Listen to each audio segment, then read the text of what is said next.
Hello, Austin County. Today I am here with Jay Long from the Texas A&M Natural Resources Institute and Stacie Villarreal from the Texas A&M AgriLife Extension in Austin County. And they're going to talk about the bane of every farmer's existence, feral hogs. So thank you guys for being here. We really appreciate it. And I'm excited to find out how we're going to get rid of these things. But first of all, let's start. Stacie, you've come on the show before, but we'll start with you. Tell the audience, if they haven't seen you before, what do you do and all that good stuff. I'm the Ag and Natural Resource Agent here in Austin County, and I do everything from figuring out what grows in your pasture, your yard, what this weed is, to beef cattle and vineyards. I know a little bit about a lot of things. There you go. All right, Jay, what about you? So I'm a program coordinator for Natural Resources Institute, and my main role is doing landowner education on feral pigs across the state. All right, and you're a very popular man, because that's a problem. I know this. All right, so I guess for people who are kind of like me, what exactly is a feral hog?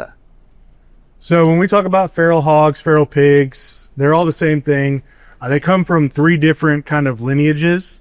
So you have the domesticated pigs that have gotten out and become feral. We also brought in Russian boars in the 1930s to hunting reserves, and those to hunt. Oh, okay. So they were brought onto high fences for hunting reserves. And just like every other animal that we have here in Texas, they eventually got out. And so those two intermingle. And then you have wild pigs, that are the descendants of the original domesticated pigs. Okay. And they all intermingle. That's kind of the three lines you see, for what has become the wild pig, feral hog that we talk about today. I would say, so I guess when they got out and started interbreeding, they got mean, because I know they can be mean. So just like any other animal that humans have messed with for domestication. There you go. So we domesticated these pigs and slowly started breeding them for certain characteristics. So we bred them to take on weight faster. We bred them to have more piglets. We bred them to have more litters per year. And so as those got out and got with Eurasian boars, which are the same animal, just never domesticated, gotcha. They interbreed, and some of those characteristics carry over. So it's kind of like, what is it? What's the movie with the dinosaurs? Jurassic Park. So it's kind of like Jurassic Park, but with feral hogs, all the good stuff and all the bad stuff together. All right. And pretty much, I'm just going to ask you a few questions. I mean, stop me if I'm doing it. Okay. So we know how they became established and how quickly they grow, but what are their habitats? I mean, I know, like, I'm going to click your slideshow here because it showed where they are. I mean, these things are everywhere. Yeah, so this map, these maps are interesting. The first map on the left is from 1982. Everything there in purple are the counties that report feral pig populations. When we fast forward, a little over 40 years to 2024, again, everything there in purple is what counties that report feral pig populations. Now I can tell you that if you look at historical counties, so like if you just for example in Texas, we currently have 4 counties that say they don't have feral pigs. The 3 up there in the northwest corner all had feral pigs as of 2 years ago. So those are all recent eradication efforts that happened here in the state. The thing about pigs, the thing that make them such a invasive and damaging species, is that they don't have a true ecological niche when we talk about their habitat. Right. They can really survive just about anywhere. The key for them is going to be food resources and access to water. Okay. So that's why, you won't see them as much in kind of the desert areas. Mm-hmm. But anywhere they can have access to water, they're going to do fairly well. They're also opportunistic omnivores. So the majority of their diet is going to be, vegetation material. But they can really eat anything they can fit in their mouth. and they'll try to eat things they can't. I was gonna say I was when I was doing this because I try to research a little bit, so I'm not totally clueless. I saw a picture of one of the big boars, and he had a little fawn in his mouth. Oh yeah, and I was like, and then I got to looking, and it was like, and they'll eat dogs and cats and cattle, and they showed another one where it had eaten a little lamb. I was like, I mean, so it really increased my love for them, knowing that they're eating the small animals. And they'll even eat rattlesnake eggs and things like that. If they run across it. True. If they run across it, they'll eat it. So so like you said, they're opportunistic. It's like if it's there. I even read that they like going out like when the cattle have their calves and they'll eat The afterbirth? and all. Yeah, so it sounds terrible, but they're kind of like the buzzards of the land, it sounds like. In a way. Yeah. I mean, they're not necessarily out there eating Dead things. dead but still. things. It's not that they won't eat dead things. It's just not their pick of the litter when they're talking about eating things. When we talk about, kind of the big concerns we have is things around like ground nesting birds. Okay. So they do tons of damage to turkey population, quail population, Okay. any of those ground nesting birds like that. There's research currently being done on their effect on alligator nests. And so, like I said, the majority of their diet, if you were to look at all the pigs across the U.S. and pick what is the big things they're eating, it's going to be grubs, mast, like seeds and things like that, vegetation, but they can eat anything. And usually, anecdotally, the way I've kind of seen it play out is they come into an area, they eat all of that top quality stuff first, Right. and then they start transitioning into the other things. I was to say, because I saw, again, and as I was doing it, I found some pictures. I'm gonna pull up my little presentation and show you, for people who don't know, because people who are going to watch this, people who are going to watch this won't necessarily know, never mind, I can't find it. What they do, they root to get those grubs. And I mean, I've seen deep holes. I mean, how strong are they? I'm kind of going off topic here. I'm sorry. Like they root so deep. I mean, you're riding on it with your four-wheel or your ATV, and it's like riding over. It's terrible. Oh yeah, I mean those noses are pretty strong. So they, the two kind of big, outside of eating things, the two kind of big damages we see done is through rooting and wallowing.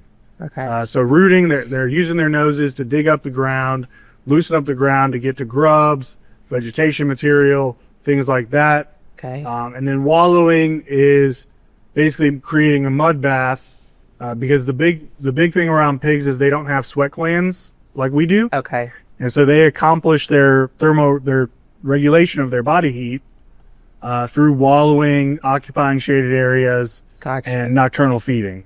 So this is my picture that I found and that's not even some of the worst rooting I think I've ever seen, but it looks like somebody took a shovel and literally just chopped it up. And that's a lot of damage that a lot of our farmers around here and people that have pasture lands for hay and stuff, that's one of their biggest problems and concerns, because now they have this damage and it's hard to kind of fix it because now they've rooted everything up and it's not as smooth to be able to do herbicide or fertilizer on it or even cut hay. Okay, now, since you're the agricultural expert on this, is there a particular time they root up more than others, or are they just all the time? I've seen it all the time. When we had that storm in 2021, and we had all that snow on the ground. My husband and I drove around and through the pasture just looking, and you've got a blanket of snow, and then all of a sudden there is damage like that where they've rooted up because they were feeding still. So Gotcha. It doesn't matter. I mean, unless you've seen something else. No, it really doesn't matter. I mean, part of it will matter on what they're eating. And so the damage may be worse during times where there's, seed, mass, things like that on the ground. Okay. The damage may be worse during grub season. So when you get those white grubs in your garden or in your field, but it doesn't mean the damage doesn't happen all year round. It's like I said, it just may be worse during different parts of the season. I just wondered because, like, Dad, most people know we have cattle and stuff, and he planted in the pasture, and it was just, planted it, and overnight, that's what it looked like. I mean, it was just all gone. And so I didn't know if it was one of those things when the farmers are planting, is that more of a thing? But then I guess I'm going to answer my next question is what we're trying to do here is I'm moving to where the conversation to where we're going to talk about how to control the population. And so what I was trying to do is build I know they move. How far do they move? How often? Because like we'll sit out there and try to track them, catch them, snare them, whatever. And you can sit for 2 weeks and see nothing. And then it seems like overnight they're everywhere and they're tearing everything up. How do they travel? So their home range is dependent on a ton of different factors. Right. It's going to be what food resources they have available to them, what water resources they have available to them, how much pressure you're putting on them as far as management goes. Talk about different social structures within the sounders, big boars, big sows, as new boars and new sows come in, how the sounders can change, things can push them. There's just a ton that goes into the kind of that home range for any individual sounder of pigs. Okay, so that's what it's called, a sounder? Yeah, what's a sounder? A group of pigs is called a sounder. It's usually consistent of 1 or 2 big females and then some younger females, and then those kind of newborn through maybe a year old or year and a half year old piglets and shoats. And so, as the males get bigger, they'll start to push off. Females might push off depending on how big the sounder has gotten and what food resources are available to them. But you're looking at, like I said, 1 or 2 big females and their kind of immediate family. Okay, so when you say the males push off, do you mean they kind of start their group and then they'll move on and go start another group? Well, so males don't tend to participate in the sounder. Usually, males will become lone boars. They'll kind of there's research being done, and there's research out there that talks about kind of the territorialness of the pigs on both boars, so males and females, and it's kind of mixed depending on where you're looking at within the world. But there is some signs that they have certain levels of territorialness. But normally what will happen is you'll have the boars will be by themselves. They may get into bachelor groups depending on, again, the food resources available to them, the water resources available to them. And they'll kind of have their area and maybe one sounder that they kind of service. But they're not rolling with that sounder. So they're kind of by themselves. They'll come in as sows go into heat, and then they'll move back off to their to be by themselves. I'm just laughing. That sounds like every man's dream. Don't have to put the women just come in when they're needed. Sorry. I guess that was kind of tacky, but that's what it sounds like. It's, all right. Well, okay. So I'm sorry. That's way off there. Okay, so we've talked about a bunch of the impacts and things like that. Is there anything else we need to know before we move into population control? Well, so just for people to understand how serious of a problem this is, the newest estimates coming out of Texas A&M and USDA puts agricultural damage at just about $670 million a year in Texas alone, and landowner expense at $130 million a year in control and mitigation. Wow. And what are the things that they're doing that they're spending this money on? So in the $670 million, you're talking about the damage done to the crops and fields. So that ranges from kind of your monocrops like corn, beans, cotton, things like that. More of your specialty crops, like any of your seed trees, so pecans, things like that, and then damage to hay fields, grasses, things like that. And then on the landowner side, you're talking about the mitigation and control. So any money spent on fixing your fields, on replanting, on buying traps, or spending time out there trying to deal with the pigs, things like that. Okay, so that's a lot. Okay, so now I guess the big question, now we've kind of gotten to everything about what are some of the best ways to try to stop. I mean, this sounds like a tide that can't be stopped, really, until. So I think it's important for most people to understand, before we get into the actual management tools, Okay, is kind of the laws around pigs here in the state of Texas. that's true. You're right. So pigs are a weird animal in the state when you talk about laws, because they are not classified as wildlife. They're classified as exotic livestock or free-ranging livestock, depending on what part of the agricultural code you read. Wait, okay, say that again. What they're So categorized they are as? categorized as free-ranging or exotic livestock. Okay, why exotic? Because they're not native here. They didn't. Okay. They weren't born here. They didn't start here. Okay, Europeans specifically the Spaniards brought them over to Texas in about the 1500s. gotcha. So they're considered the same way that like axis or orcs or black bucks may be considered. Okay. They're not, none of those animals are considered wildlife either. Okay. They're all considered livestock. And so when you talk about them in that way, basically what that kind of, in the most simplified terms for landowners, what that kind of means is once the pigs are on your property, you own them. Oh, okay. And the reason that's important is in the state of Texas, you no longer need a hunting license to hunt pigs on private property. Okay. Two small caveats to that. One, if you're hunting on public property, so whether that's state, so like a state park, a wildlife management area, a public hunting land, or it's federal property like a national forest, you're still required to have a hunting license. And the second caveat to that is you are still required to have the hunter safety course, Okay. even if it's on private property. Right. But basically before 2019, there was a caveat in the law that said if you are a landowner, producer, and the pigs are actively depredating on your property, you can shoot them without a hunting license. Okay. And what kind of came from landowners to the politicians was, hey, the pigs just breathing is depredating on my property.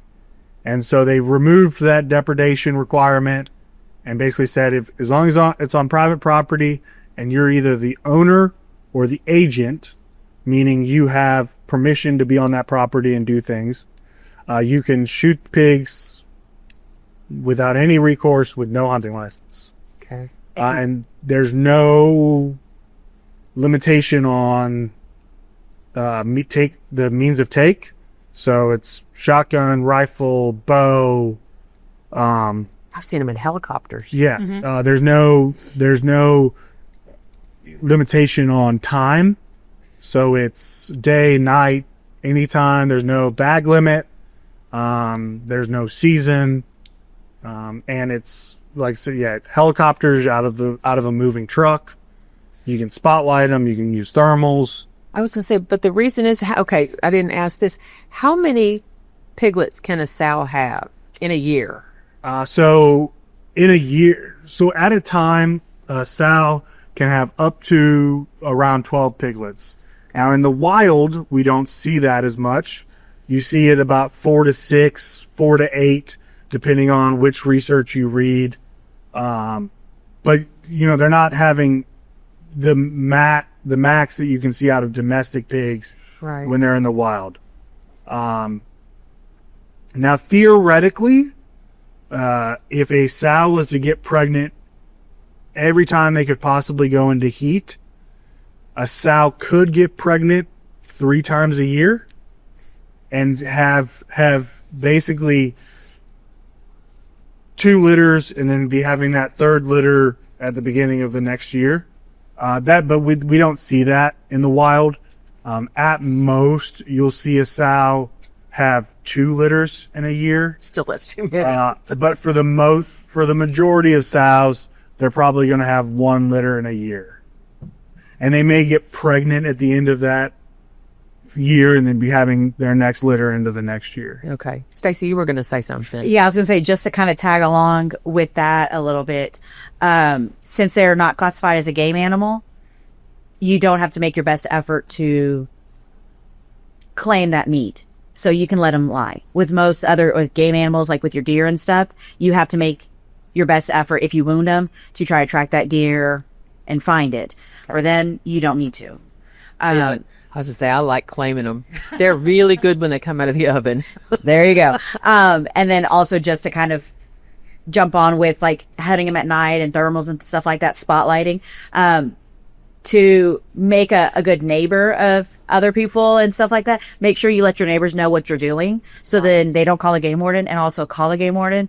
Just let them know, hey, I'm going to be night hunting for hogs. So if they get that call, they're aware of the situation.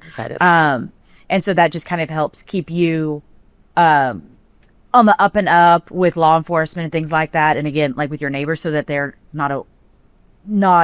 they're aware of the situation. So when somebody calls and says, hey, I hear a bunch of shooting, right, and the game warden hears the area, they'll be like, oh, okay, thank you. I know where that is. They're supposed to be, hunting hogs and stuff like that. It makes it a little bit easier. Oh, yeah. And then I think that's something people don't think of. I know that there's a young man I know that he hunts them with horses and dogs. Mm-hmm. Yeah. And I think that's interesting. That was one of the things I would be afraid for my dogs, I guess. But yes, they will attack the dogs. Most of those people that hunt using dogs for the hogs, they will have vests on the dogs usually, and then they try to get on them because those hogs they've got big canines and they will rip into them. I would say because he has the transmitter receivers, whatever, so he can follow those dogs. Yeah, GPS on them. Yeah. I think that's neat. Anyway, okay. So do you think we've covered everything? Now are we ready to move into? There's more laws we'll get into. Okay, I was but saying, it's when we get into the management methods. Okay, I was gonna say. So even though widely there's very little restrictions, rules, laws around pig hunting, pig management in the state of Texas, some of the certain management methods have some restrictions or some kind of regulations around them. Okay. Greg, pull this up. Here's again talking about distribution. Go to mine. And I thought this was interesting. Like you said, from 82 until now, looks like people need to get on it. We need to have more bacon and ham going into our freezers. And you'll see even like the more populated areas, Houston, Dallas, Fort Worth, yes, San Antonio, Austin, they're still there. And they may not be depredating the pastures and the croplands. They're actually going into people's homes or these subdivisions and tearing up people's yards. I saw that once they had, it was of course on YouTube, but people were freaking out because like somebody went to go get their mail and there was, a whole herd. Is it a herd of sounder? Whole sounder of hogs going by. And I was like, I would have been freaked out myself. Yeah. And so even in College Station, and this is, I guess I didn't update this one all the way. There's this one too. Yeah, no, I didn't update this one all the way because it doesn't have the. Okay, well here I'll go through it real fast. How's that? So we won't notice. But wait, we'll come back. Even in College Station, we had they just tore up one of the fields at Veteran Park a couple months ago and caused like $200,000 or $300,000 worth of damage. Not to be fair, these were kind of specialized soccer fields where they used like the super nice grass or whatever. But that's the more we see urban areas and urban sprawl kind of push out, you're going to see pigs interacting more and more within the kind of suburban urban areas. So it's kind of like when you see the things when people live near the mountains and the grizzly bears come out and Yeah. hang out. Same principle. Okay, now Stacie, I'm gonna go to you. Do they you said they tore up the soccer field? Do they eat the grass or are they digging for the root? They're digging for those roots. They're digging for those grubs. Okay. Depending on like somebody has a garden in the backyard, if they've got, vegetables and stuff, they're going to be eating that. Pretty much anything they find. Because if you think about it, everybody's lawns are taken care of and manicured, and it's just almost a prime location, and it's soft.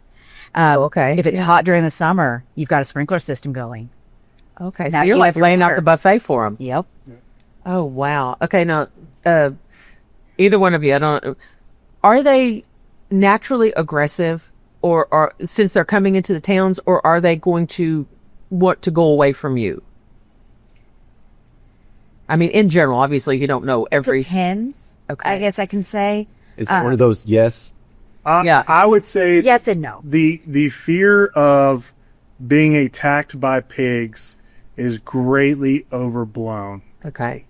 Most, if not all of the attacks that have been recorded, at least that I have seen, we as people did something to put ourselves in the situation where we're getting attacked. The whole, So oh, it's- look, it's a cute little pig. I'm going to go take a picture. Or it's kinda like I if- want to pet it. Or If anyone follows along with all the stuff that happens out at Yellowstone, where people are like, oh, look at this cute like baby bison, Right. buffalo, I'm going to go take a picture and get 10 feet from it. Right. And then they're surprised when mama buffalo right. knocks them out. Or like there was one last year where the guy found a baby buffalo in the field and put it in the back of their car. Or the ones where they're like trying to get a picture with a moose and all of a sudden the moose decides, I don't want you here anymore. Right. Now that's not to say that there couldn't be a situation where you step out and the pigs are there and they decide they don't want you there. There have been plenty of situations that I've been in or that I have witnessed where we're trapping pigs and they're mad and they decide that they're going to come after you. I'm going to say, but there again, you're. Yes. The majority, I mean, they're very much like almost any other animal that we have on the landscape. Sort of get away. They don't want anything to do with you unless you want to have something to do with them. Okay. It's that fight or flight sense. Just like people in some of those urban areas that I love the deer. I'm going to feed the deer in my backyard. Right. And then they're surprised when the buck that they've seen since a fawn comes up and gores them because he's in rut, and stuff. Right. These are wild animals. You can't domesticate them. And so, if they People feel have- threatened. People have the idea of, oh, gee, I feed the kitties, which I'm guilty of that. Oh, I feed the kitties, and so I'm going to feed the deer and everything, and it goes poorly. Yeah. But anyway, okay. What is this video? I stumbled across this when I was clicking through your thing. So before this year, Okay. the landowner expense number was that we had from research was $7 million a year, and now it's $130 million. We have a new number. Okay. So he's eating. Yeah, Hay. he's digging through that hay bale to find something that they caught up in when they were baling hay. Wasn't that nice? And the reason I have this video in my talk is because, like I said before, about 6 months ago, the number we had for landowners was 7 million, and we knew that number was wrong. It was an old number. It's from from 10 years ago. We just didn't have a new number. Right. And so the reason why I always I've included this video in most of my talks is because I kind of wanted to get the landowners thinking about all of the damage and expense they may be spending that they're not recording. I was say, Greg, how much does a round bale like that cost? How much is that? Yeah. Well, I mean- Anywhere from $60 to $80, depending on the size of it, quality of it. And so a lot of times when you talk to, and all of this is kind of anecdotal, but a lot of times when you talk to landowners, they're very broad and kind of simplified when you ask them how much money they're spending on pig damage. So a common conversation might be like, hey, how much did you spend on pigs this year? And they'll be like, well, I bought a trap for $2,000, so I guess I spent $2,000. Well, there's a lot more that goes into that. Did you bait the trap? How much did the corn cost to bait? A big one that I see landowners kind of gloss over is how much is your time worth? Yeah. How much time did you spend setting up the trap, baiting the pigs, dealing with the pigs once you caught them? Like, and how much, especially if your entire livelihood is based off of ranching or farming, and that's how you're getting paid. Any time you spend dealing with the pigs is time you're not spending doing something else on the farm. I was saying, even maintaining that trap, because you can't just stick them out there. You've got to oil them. You've got to, make sure, because we had one and it was wonderful, but it wouldn't spring. And so, because it had rusted. And so that's. Why are those numbers so important to get? Part of it is for landowners to understand how much damage, why we need to be doing active management for pigs. The other part of it is for state and federal funding.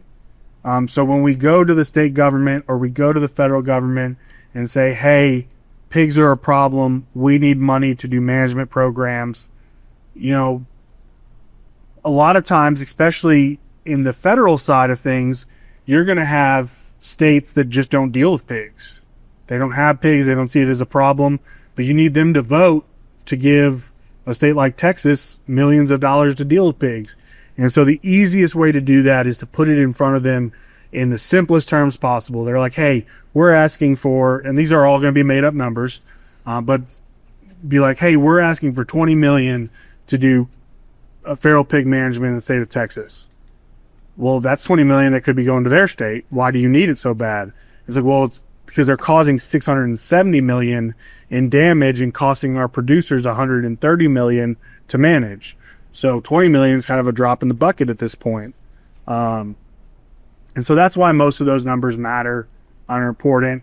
You also get into things like crop insurance or field insurance. There's a and it's not going to affect every landowner, every producer, but there are insurance. There is insurance out there that will protect the rancher or farmer for damage to their crops or their livestock, and being able to put a number on that damage and to know what that damage looks like is important when making those insurance claims. I was going to say, and talking about that, we talked about the little, the fact that they would get in there and eat the ewes and is that the little ones? Mm-hmm. Okay. And all that stuff. If you have tell me what it's called again, a group, what's the group? Sounder. A sounder. If you have a sounder of them that finds that they have a good food source, like say our cattle, we have a bunch of, calves and we have good grass and stuff, and they hang around here. I mean, that's something that people need to know, that they can, it's not just, you had this a little bit. I mean, it can devastate if you have them. It ain't even just that. We've got the food source, so we've got 2 water sources for them. Right. Yeah. And I guess that's what I'm saying is that, you're talking about different people having different. I think about it. Different things. Because we do. We have the 3 ponds, and like I said, we have. We got the Mill Creek, we got the Dead Man Creek, we've got our ponds, and then we've got that other creek that runs along the side. So that's the thing is they like being here because they have big. And when I talk to landowners, I don't worry as much about them eating livestock.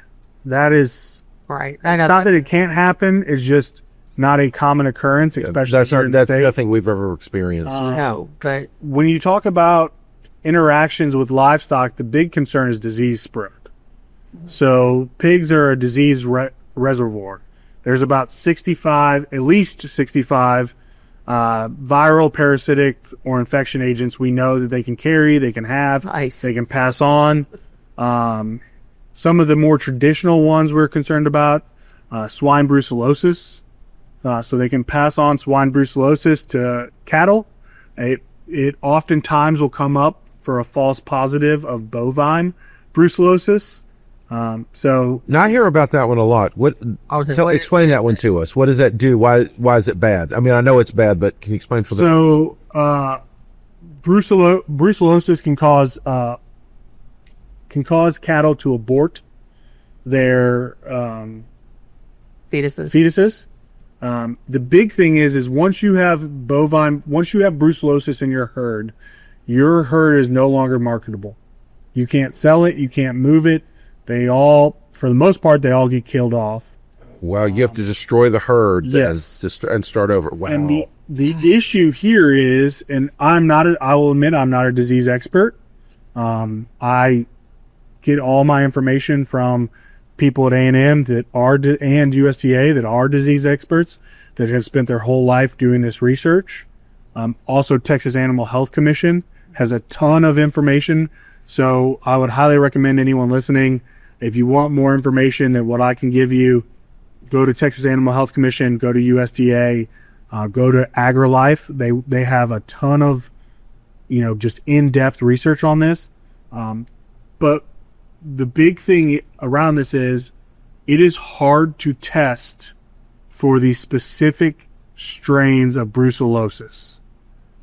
And so oftentimes what will happen is they will just test for brucellosis and they do not know if it's swine or bovine. Now, having talked to people at Texas Animal Health Commission, kind of the way they look at it is if they do their random spot test, one of your cows comes up with brucellosis, they come in, they test the whole herd, and that's the only cow that has brucellosis, they're going to go into depth and be like, okay, is this swine? Because a cow can get swine brucellosis from pigs, but it cannot pass that brucellosis on to other cattle in the herd. And so that's a sign that, hey, this might just be swine and not bovine. But the big thing here is, anytime you talk about brucellosis in a cattle herd, that's a big deal. Well, yeah. No, my next question is, can it jump to human? So brucellosis can jump to humans. I do not know. I'll be honest. I don't know the track for swine brucellosis. Because I know that was one of the things they said, if you're going to start cleaning them, you have to wear gloves and clean Yes. often. For that was the biggest, when I was reading, they said that's the biggest thing you have to be careful of. And so, when you do. Yes. And so there's also, like I said, there's 65 different parasitic, viral, or bacterial infections that they carry. Mm-hmm. So, Petri dishes. Another big one we're concerned about is pseudorabies. Pseudorabies is almost always a death sentence for our smaller livestock and our smaller pets like dogs and cats. A big one that they're concerned about at USDA right now is African swine fever. So African swine fever has not made its way to the U.S. as of yet. But in 2018, 2019, it killed like 25% of the global production pork in China and Asia. If it gets into our feral hog, the big concern is that it will get into our feral hog population, and then that will get into our production pork. There's more. The way I understand it is there's more concern about it getting into our feral hog population than getting into our production pork population, because most of our production pork has pretty high biosecurity. It's how they've gotten rid of a bunch of diseases that were kind of common in pork. But there's no biosecurity around feral pigs. And then, but you're correct. Yeah, if you're going to clean one, make sure you wear gloves. And they say wear a mask. That's why you need to cook the pork to an internal temperature of 160 degrees, things like that, to kill any of those bacteria and diseases and stuff like that. So these things are, the more you talk, the worse they are. I was thinking that they just tore up the land. They are truly dangerous. Oh yeah, truly dangerous. And the biggest another problem is they're delicious. We're going to talk about that at the end. We're going to talk about some recipes. And I want to tell everybody all the different places that you're talking about going and getting information. We're going to link all of that at the end, so you guys can go and take looks. We're also going to give Stacie and Jay's information. If you have questions, you'll be able to go and ask them, because Lord knows we don't have enough time to discuss everything. Yes, ma'am. And so the thing is that are we ready now to move into how to get rid of those suckers? Yeah, sure. All right. Here's two things that I see. And I tell you, the putting out the corn when I was still teaching, I taught out in the country, and I would drive by, and they had them baiting, and it was funny because it was just dusk, and I'm driving, and I look over, and I had to do a double take. I swear there were 25 or 30 hogs under that, I don't know, canister or whatever you call it, eating corn. And I was thinking, dang, I wish I had a way to go get them, because I mean, they were fat and happy. I was like you. I thought, I can see bacon, and I can see ham, and I can see pulled pork and whatever. But anyway, so, okay, I'm a farmer, right? And I've got hogs on my land. I don't have a helicopter. I only have my snares and my, shotgun. How am I going to manage these things? What am I going to do? So if you'll go to the next slide. Okay. One more. One more? Oh, I guess I don't have the list here. The which one? Wait, let's see. Some of my talks I have just a slide that just lists all the different ways you can deal with them. It's all right. So there's a bunch of different ways that we talk about dealing with feral pigs. The first one we'll talk about is fencing. And so you want to go through, if you'll go through the kaput slides real quick. And we'll come back to kaput. That's probably best to be our last thing to talk about, because that is the newest and kind of most questions. There it was. There we go. One more back. Yep. Okay. And so fencing is the only non-lethal method that we talk about. And the reason we talk about fencing is because, again, they cause $670 million in damage to agriculture. Not every landowner is going to have the time or the ability to dedicate to dealing and managing and eradicating feral pigs at every time throughout the year. And if we want to talk about it, that there are really only two scientifically proven ways to actually reduce pig population. The first is trapping. The second is aerial gunning. Everything else, while they're great management methods, they are not considered population reduction methods. And so they're more of harassment and kind of nuisance control methods. So fencing is something a landowner could do that would provide a protection against damage. When I talk about fencing with landowners, I usually tell them, if you have a high value crop or a high value livestock, something that would cost you a lot of money if it was damaged, one of the ways you could look at helping reduce that is through fencing. Okay, now I'm going to stop you right there. Everybody thinks that fencing is your barbed wire fence. Does that stop the hogs? So no, Okay. not just a 5-strand or a 3-strand barbed wire fence. Okay. When we talk about fencing for pigs, there's two types of fencing we kind of talk about. Exclusion fencing. So that's your mesh, your hog panels, your high fencing. The nice thing about exclusion fencing is that if you build it right, it can be 100% hog proof. Okay. Now this is Tractor Supply, and the reason I asked that question is because I thought that the 3-string barbed wire worked. Open it up. We having trouble again. I can't say it's the wire that has the little spaces the squares about that big, and they are. So that's your cattle panel. Oh, okay. Or hog panel. Okay, they're one or the other, and so that was the one that I was thinking of. I was like, just put extra barbed wire, but then I was told they'll just run right through it. Yeah. Okay, because of their size and whatever else. Okay. It doesn't go all the way to the ground. Or they'll dig out Okay. and get under. All right. So when we talk about exclusion fencing, we're talking about like the mesh. Gotcha. So there's companies now that make this kind of mesh to keep pigs out. Okay. Hog panels, cattle panels, or your high fencing that you see on like big ranches and stuff. Okay. Again, the nice thing about it is if you build this fence right, it can be 100% hog proof. Okay. But then it goes downhill from there. It's very, very expensive per linear foot to build. And then it will only be hog proof if it is constantly maintained. Gotcha. So the hogs are going to test it. Coyotes are going to test it. Right. Your cows are going to test it. All right. So fencing. So we were talking about it's the stuff that's the square is the better because you can't do the 3-wire. And then you have exclusion fencing. Okay. Why is it effective? That was my next question. Why are the hog panels, do they not dig under them? Do they? Well, so that's what I was talking about with constant upkeep.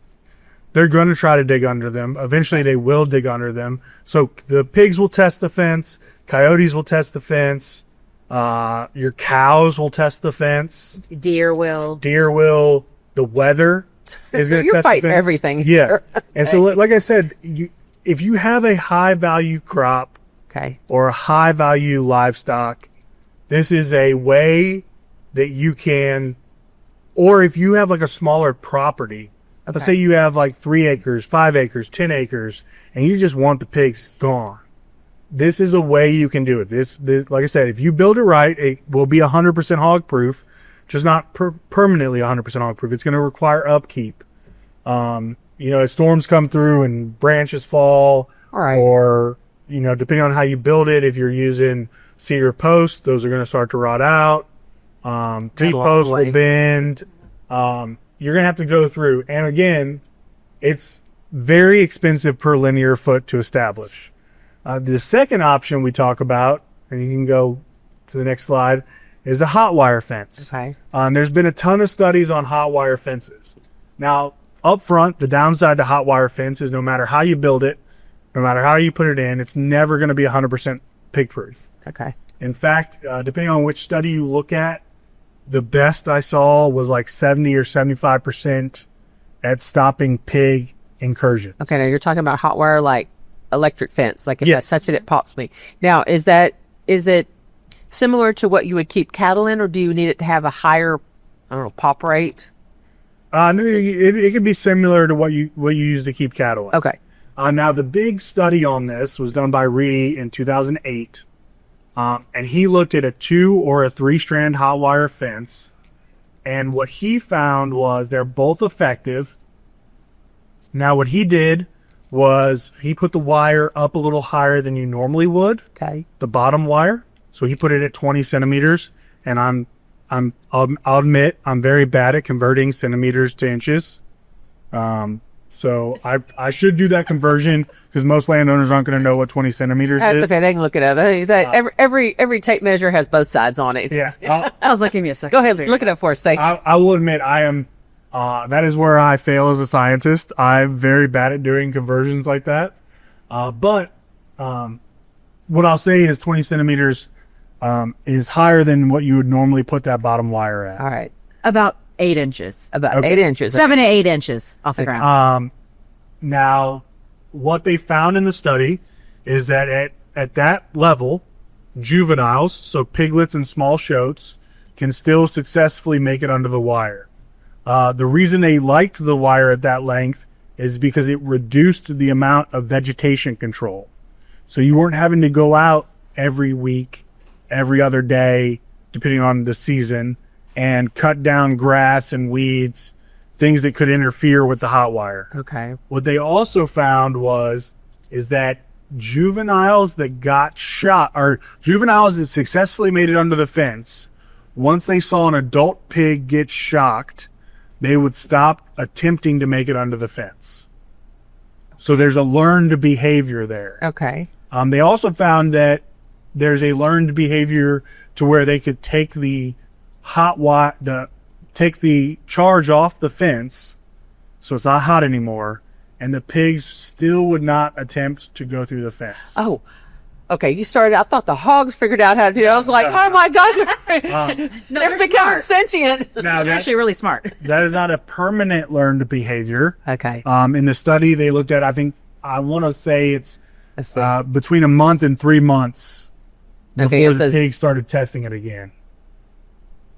No, Gex has said it was not 100% effective. Yeah, so Stop. that's the big thing with hot wire fencing is it's not 100% effective. It'll never be 100% effective. But the nice thing about hot wire fencing is that aside from the learned behavior part of it, is that it's cheaper per linear foot to establish. and it's not permanent.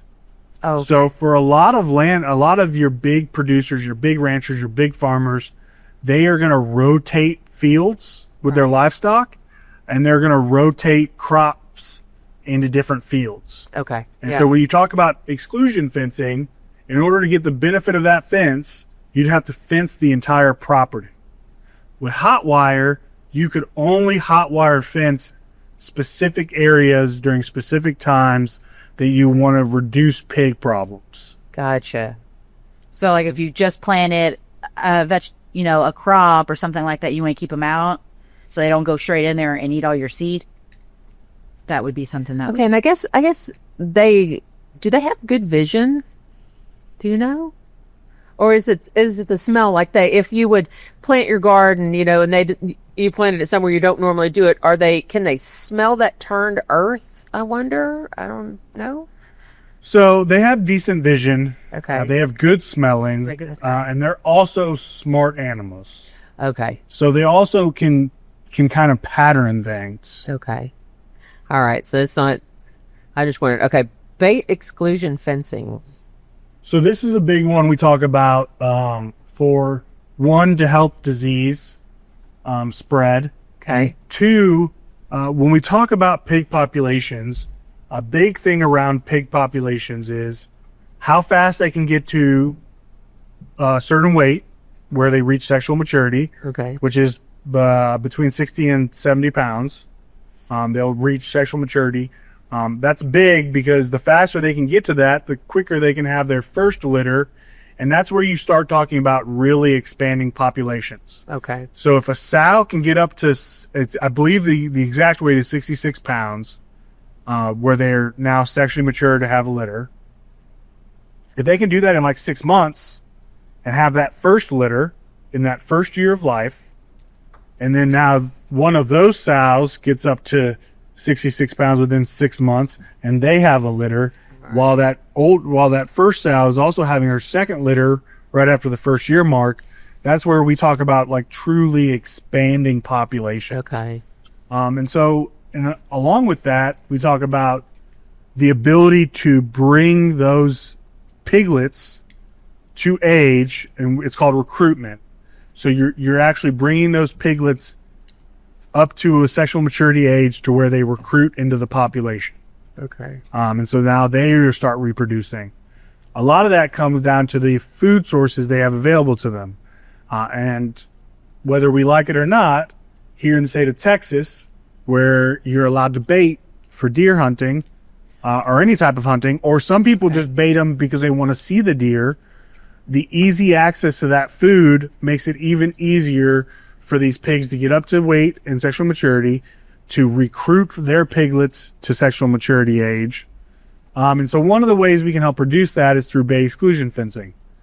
This fencing is just going to be cattle panel or hog panel. Okay. It's 28-inch high fence.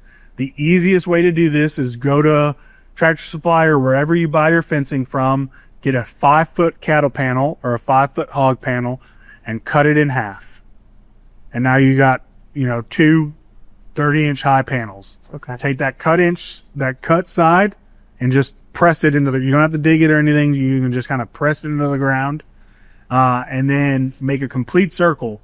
The big thing you want to do here, because anyone who's ever caught pigs will tell you, I've seen pigs jump out of things way higher than 30 inches.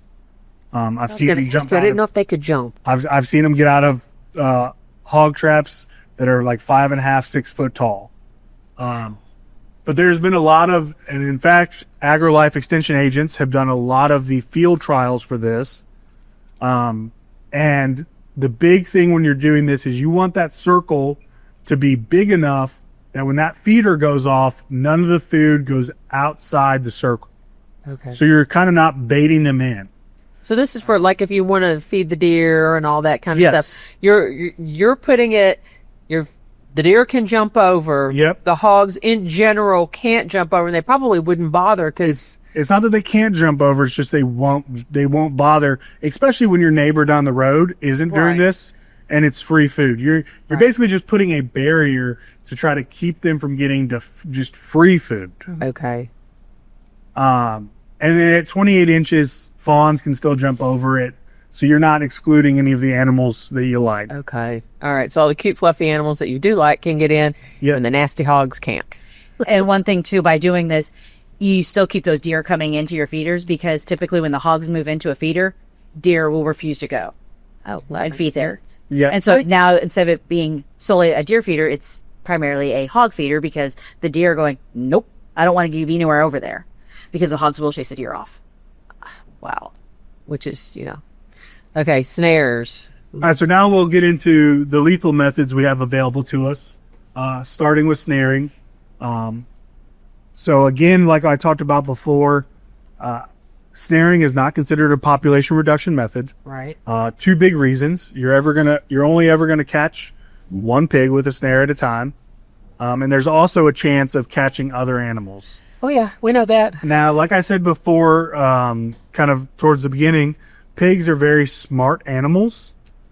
So oftentimes when we talk about pig management, our big focus is on eradication.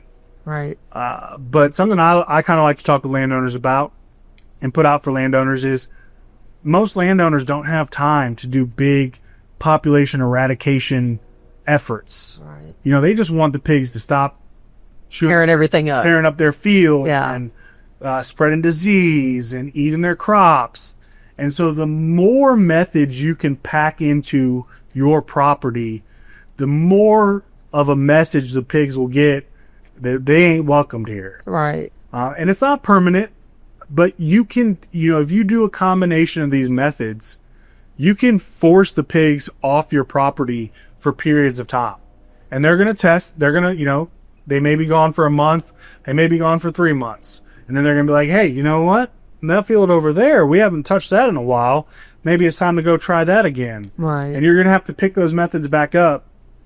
But the more you can kind of add into your management plan, the better success you're going to have at reducing the damage, reducing the number of pigs coming. So the idea is that you want to make it uncomfortable for them. Exactly. Okay. And so snaring is the reason I like snaring is it's easy and quick to set up.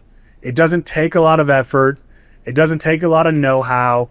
There's a dozen videos. AgriLife's got a ton of videos on our YouTube pages on how to do snaring, how to set it up.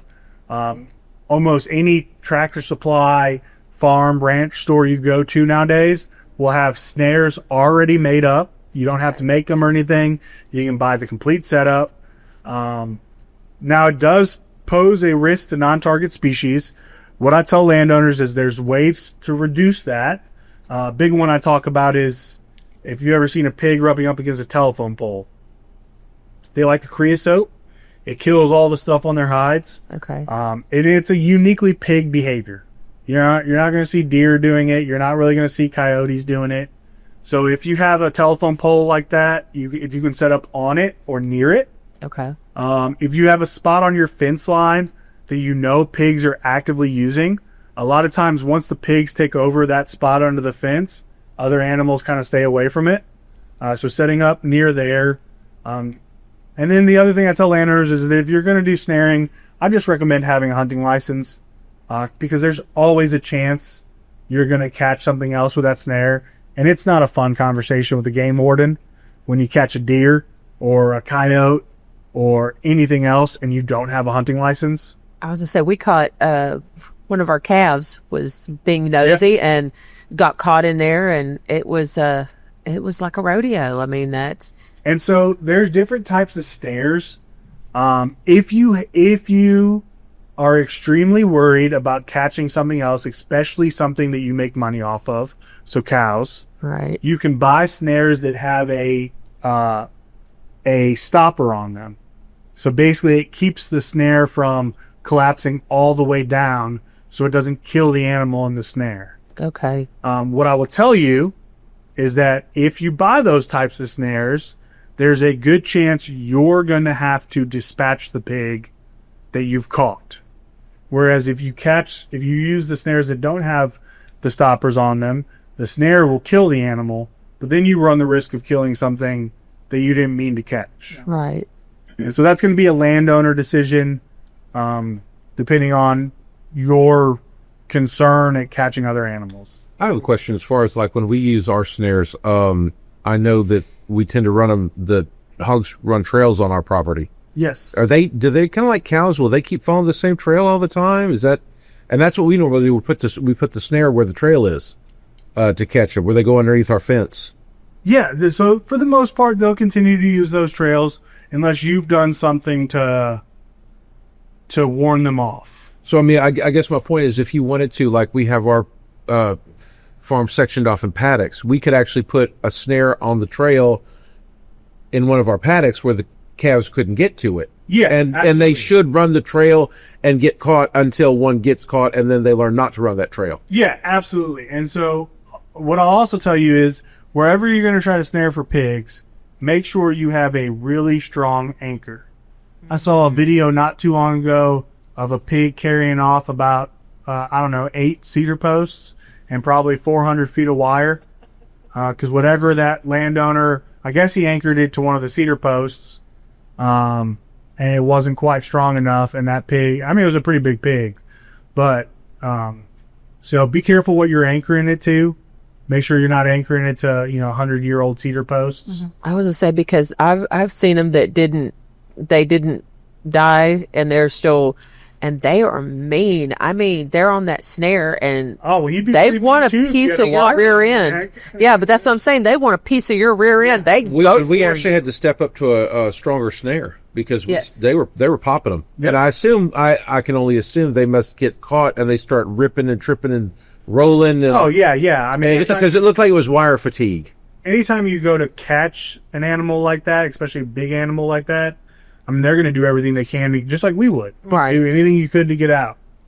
But yeah, because you knew, I mean, yes, it was agitated and whatever, but I mean, just, it sounds terrible, just the sheer malevolence in its eyes. I mean, it was just like, if I can get out of here, I'm going to take you down. Let me ask you a question. I know they're they're tough and they're robust, but if they would get, say, crippled from there, is that usually lethal to them in the long run, or can they survive even like without a leg? I mean, it's going to depend. It's going to depend on, how they get to their food sources, how they get to water. But I mean, I can tell you, I have seen animals, just wildlife, just in general, survive some pretty horrific. I mean, I've seen several 3-legged deer. I've killed pigs that had some horrific open wounds. I mean, wildlife in general, they usually find a way to live. Okay. Yeah. Well, that, like I said, they're. All right. I think this is the one most people. I was gonna say with snares too. Make sure it's in places that you're gonna check regularly, so that way you can, if you do have a non-target, you can get rid of them, and also not having them by like highways or roadways, so that way you don't have somebody drive by and you do have a non-target animal that gets in there, and then you have all these people that are exposed to it, and then all of a sudden think horrible things. Right. So definitely having those like more in your property or away from those roadsides. I was going to say, because that's the thing, you have people who don't understand it. They're like, oh, poor little pig, it's so, and they don't realize that poor little pig has caused, like you said, millions of dollars of damage across the. Oh yeah. So I heard this, but I just want to verify. So if you start doing things like snaring, shooting, all that stuff, if you harass them on your property, they start to learn your property and stay away from it. Yeah, absolutely. So that's one of the benefits of using multiple methods. Now it's not permanent. It'll never be permanent. New pigs are born, new sounders move in, or the pigs just are like, hey, we haven't been there in a while. Let's go test it out. But it is. But you can't harass them to the point where they're like, "Don't go there." Yeah, exactly. Okay. And that sounds pretty good to me. I have to laugh. It's kind of like the neighborhood watch. They say, as long as you're not breaking into my house. Yeah. Go down the other room. Well, I will say that. I mean, if you're doing everything you can to keep pigs off your property and your neighbors not, your neighbors might not be too happy with you after a while. Hey. All right. So shooting. This is always a fun one to talk to landowners across the state because shooting is most people's favorite way of dealing with pigs. I'll admit it's my favorite way of dealing with pigs. But on the research side of things, on the science side of things, it's pretty much universally thought of is not a population reduction method. In fact, there's even some research out there that shows shooting them will only help to disperse them and spread them across the landscape. To the point where there are even states out there in the U.S. where you are not allowed to shoot pigs on public property at all. State forests, state wildlife areas, you're not allowed to shoot them. You're only allowed, you can shoot them on, obviously on your private property, but on state property you can't, because they're trying to do trapping efforts. And what they've found is that when you're shooting at the pigs, it disperses them, it spreads them out, and it makes trapping the whole sounder harder. Okay, so I'm going to back up a little. So when their idea is that they're going to get all of them in a fence, like they Yes. lure them in with Yep. corn and whatever, and the whole sounder's going to go in there and they're going to drop the gates, and then they have them all. Yep. Okay, so then you've eliminated this group. Okay, all right, and then that makes sense. I see what you're saying. Then, whereas if you shoot them, then they go 14 different directions, and it's kind of like the tendril effect. Yep. They may not find their way back to their sounder, and so they're on their own, one or two of them, and then they start reproducing. And so you've taken what has been one sounder and made it into 8 of them, possibly. And not necessarily even that, but you're going to push them out of that area, Okay. and they're going to go to a new area that they weren't in before. Okay. And might Maybe. not have gone. And at not that have time. gone at that time. Okay. They're going to reproduce, Right. and eventually more sounders will form as they reproduce and have more babies, and sows break off and boars break off to make their own family units. And then they may come back to that area now. But now you've doubled or tripled the population in the time. Okay. Now, having said that, shooting is probably the most popular way of dealing with pigs Right. for most landowners. I will say this, in the defense of shooting, it is probably the easiest way for landowners to deal with pigs constantly. Right. So there's not too many landowners I know, especially ranchers and farmers that make their living off their land. There's not too many of them that I know that don't have a gun in their truck or in their tractor or in their side-by-side at all times. Right. And so the moment they see pigs, they're shooting at them. They're trying to get them. Having said that, most landowners, that's the extent of the shooting. I'm in my tractor. I'm in my truck. I'm in my UTV. I come over, like you were saying earlier, I come over hill, see some pigs in the pasture below. I take as many shots as I can until they run off. Or I'm in my deer stand. Pigs come up to my deer feeder, and I shoot as many of them as I can before they run off. Having said that, there are landowners out there, especially some that I've worked with in North Texas along the Red River, who open up thousands and thousands of acres of land, and they use thermals and drones and UTVs, and they're actively hunting the pigs down, and they're killing 200 or 300 in a night.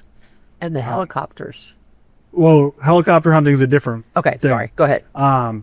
And that probably is a population reduction method. If you're killing 200 or 300 in a night, you're making a big dent in the population. Right. The thing is that's not every landowner. That's not all over Texas. That is not the norm. Now, use of suppressors, use of night vision, use of thermals can increase your efficacy. Trying to use big words here. And can increase your success. But the majority of landowners just don't have the time, the will to be out there every night, every other night, once a week doing that. It's an every so often, hey, it'd be fun tonight. Been seeing pigs down in that pasture. Let's go get the thermals and sit out there for a couple hours and see how many we can kill. Where in a state like Texas, with as many pigs as we have and as widespread as they have, that would need to be a almost nightly thing to really make an impact. Okay. Now, if I'm going to, I come across the hill and whatever, I should go for the boar or the sow. I mean, I'd always say to go for the sow. The sow is Okay. the one that's making piglets. Okay. That's the one that's going to put more miles on the ground. Okay. But in reality, for most landowners, you're going to shoot whichever pig you can shoot before they run off. Well, that was the thing is that, I've heard people say, like you said, and if the sow has piglets, well, then the piglets will starve. How long do they actually nurse? Not very, or? I don't know the exact number. I should know that. Well, I mean, It's gonna depend. Just even like if you have a calf or anything like that. Once they start, they're gonna follow, mom. They're gonna drink milk, and then they start learning those behaviors. Oh, eat grass. okay. Oh, I can go up here and start eating hay. And like if people have like bottle calves, they're gonna do the same thing. They're gonna start feeding those calves, 2-3 months, but they're gonna keep trying to introduce that feed to them.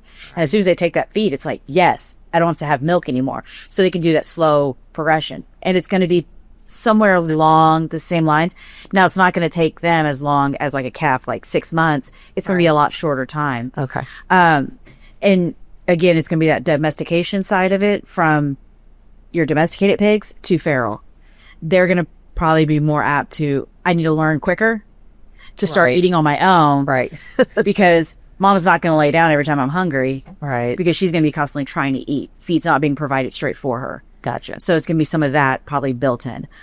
So it may be a couple weeks and they start eating. Okay. So it's one of those things that's 50-50. It just, like you said, take a shot, get rid of who you can. Now, you said that they use drones. How are they using drones?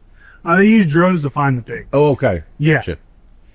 And then, okay. All right. Well, I was going to say drones that could be a whole nother discussion right there. But anyway, all right. This was I was telling you, one of the young men that I know, he has the dogs and horses, and they, it sounds terrible. I think that's their kind of Saturday night entertainment. They get a group of them and off they go.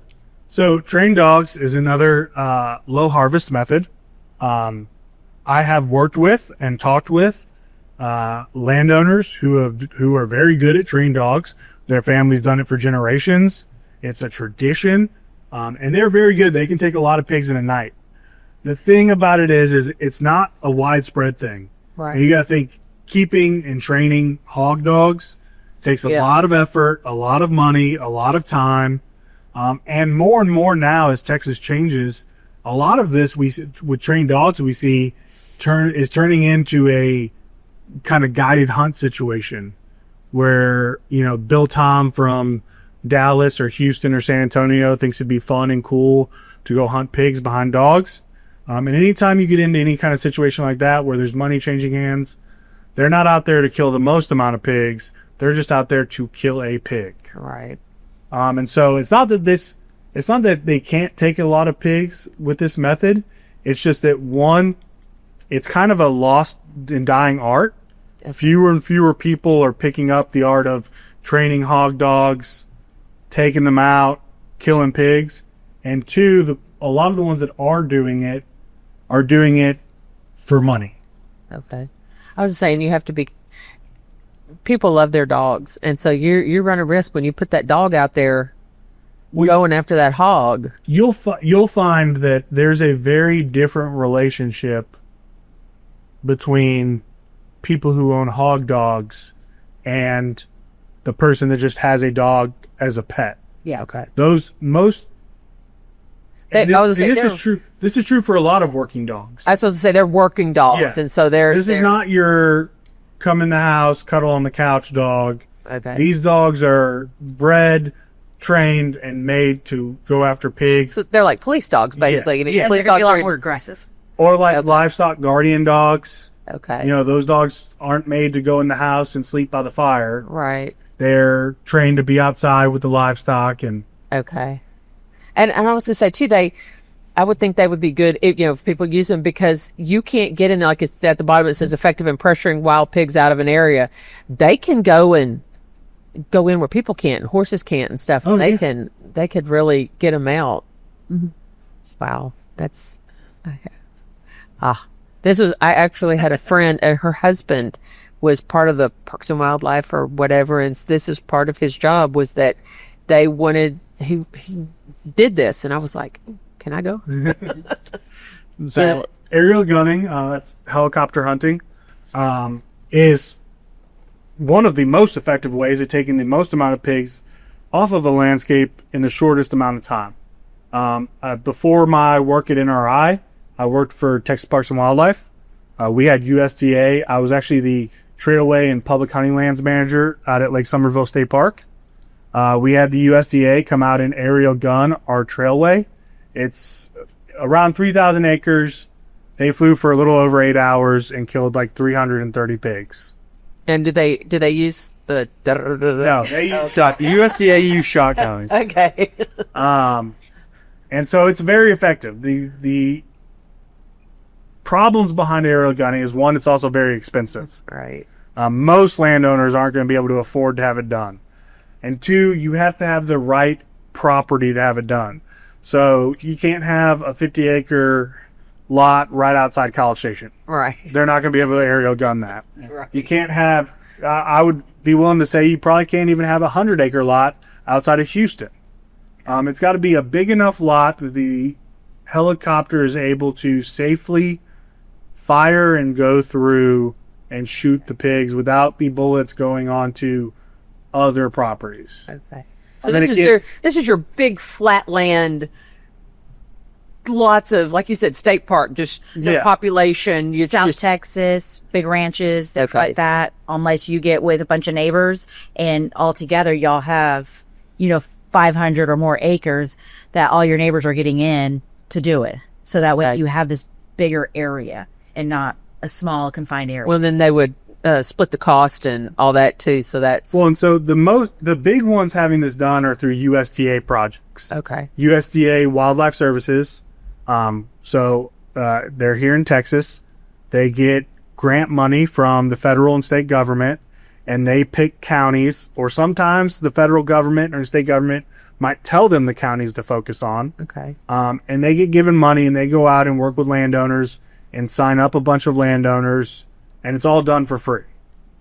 As of right now, and I could be wrong about this, I don't believe USDA has any counties that they're doing aerial gunning in. I believe they're still waiting for money to come in from state and federal sources. Okay. I could be wrong on that. There could be some counties out there that they have money to do aerial gunning in. But outside of that, there are also, hunting companies that will do this. And they'll lease land or get a landowner to sign on, and they'll go and helicopter hunt that land. That's not so much about pig eradication as it is about showing a good time to the hunters. I was going to say, that's amazing that people, I guess, have been so clever to say, hey, here's this issue, and I'm going to take it and turn it into a moneymaker. Hey, come shoot a hog. I have a question. What about with the legislature? If it's costing that much money in the state of Texas, I don't understand why we don't start having, why AgriLife doesn't have a division. I say AgriLife, I know that it's educational, but do you know what I mean? Why we do not have something here in Texas where we start having a division that's where they do. They start moving their helicopters through the state, maybe divide up into 4 quadrants. And do you know what I'm saying? So that's what Wildlife Services is. Okay. That's their whole job. Is to go out and eradicate. It's not just pigs. They do coyotes and nuisance animals, and in urban areas they might be doing raccoons. And okay, so foxes. Texas is doing that. Yes. Okay. So Wildlife Services is kind of a weird agency. They are both a federal and a state agency, and so they fall under USDA on the federal level, and they fall under Texas A&M on the state level. You will see that most of their people here in the state, if they're part of Texas Wildlife Services, they'll be driving Texas A&M trucks. Okay. But so they're kind of weird in that way. And I might not be explaining that the best way. I do work with Wildlife Services quite often. A lot of counties will have county trappers who fall under Wildlife Services, and their job is to go get landowners to sign up, and they'll go trap on landowners' properties or help landowners set up traps. So I might not be explaining their structure, their hierarchical structure, the best way. And that's people you can reach out to? Yes. Okay. I know. I mean, and I think that's good for people to know. There is if you're saying, man, I am just drowning in hogs here, you can reach out to them. Yes. I mean, as a landowner. They're not going to be in every county. Not every county has a county trapper. But my advice to every landowner that I ever work with is your first call should be your county agent. That county agent lives and works in that county. If they're anything like Stacie, they know all of the players in that county. They know all of the programs in that county, and that should be your first call. All right, so look at this woman's face. This is the one you call right here. Yeah, we actually share. I can't remember if we share it with. I want to say we share with Colorado County, and I'm drawing a blank on his name. And that's what the entire time you're talking, I'm like, oh, and I'm like, oh. That's okay. When you think of it, just go, oh, I thought of his name. Yeah. And so, yeah, same kind of a deal. Call us, we'll hook you up and stuff. And then even some of the Texas Parks and Wildlife people, they'll even have people that they've worked with and trappers and stuff like that as well. That can definitely point you in directions of some of those people that can help. Well, that's why we had both of y'all on here instead of just one, is the fact that, Jay, you're our hog guy, and Stacie, you're our local.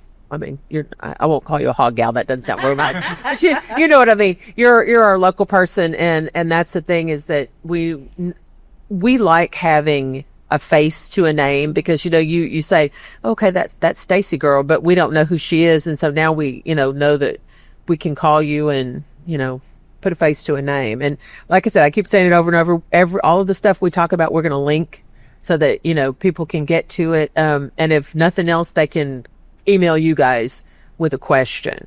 Yeah, and so maybe so the listeners kind of understand how A&M kind of works with this. So we both work for the same group entity writes both of our checks. I am statewide. So my focus right now with my job is on landowner education for feral pigs. But I go all over the state. I mean, just a couple weeks ago, I was down in Benavides, Texas. I do work all the way up on the Red River. I go all the way out to Amarillo, Abilene, things like that. And I'll go all the way out to Beaumont. I've been to Beaumont to do talks. There's 254 counties in the state of Texas. Not every one of them has the same program. Not every one of them has a bounty program like Austin County does, which we'll talk about here in a little bit. Not every one of them has a county trapper. Not every one of them has a lot of these things. And so it's impossible for me to know as a statewide person what every county has available to them. And that's going to be the same for any of your what they call extension specialists. So we have range extension specialists. They're people that do all the grass, plants, things like that. We have wildlife extension specialists who focus on deer and javelina and bear and things like that. We have all sorts of extension specialists at A&M who are kind of the statewide experts for landowners, but we won't know what you may have in your specific county.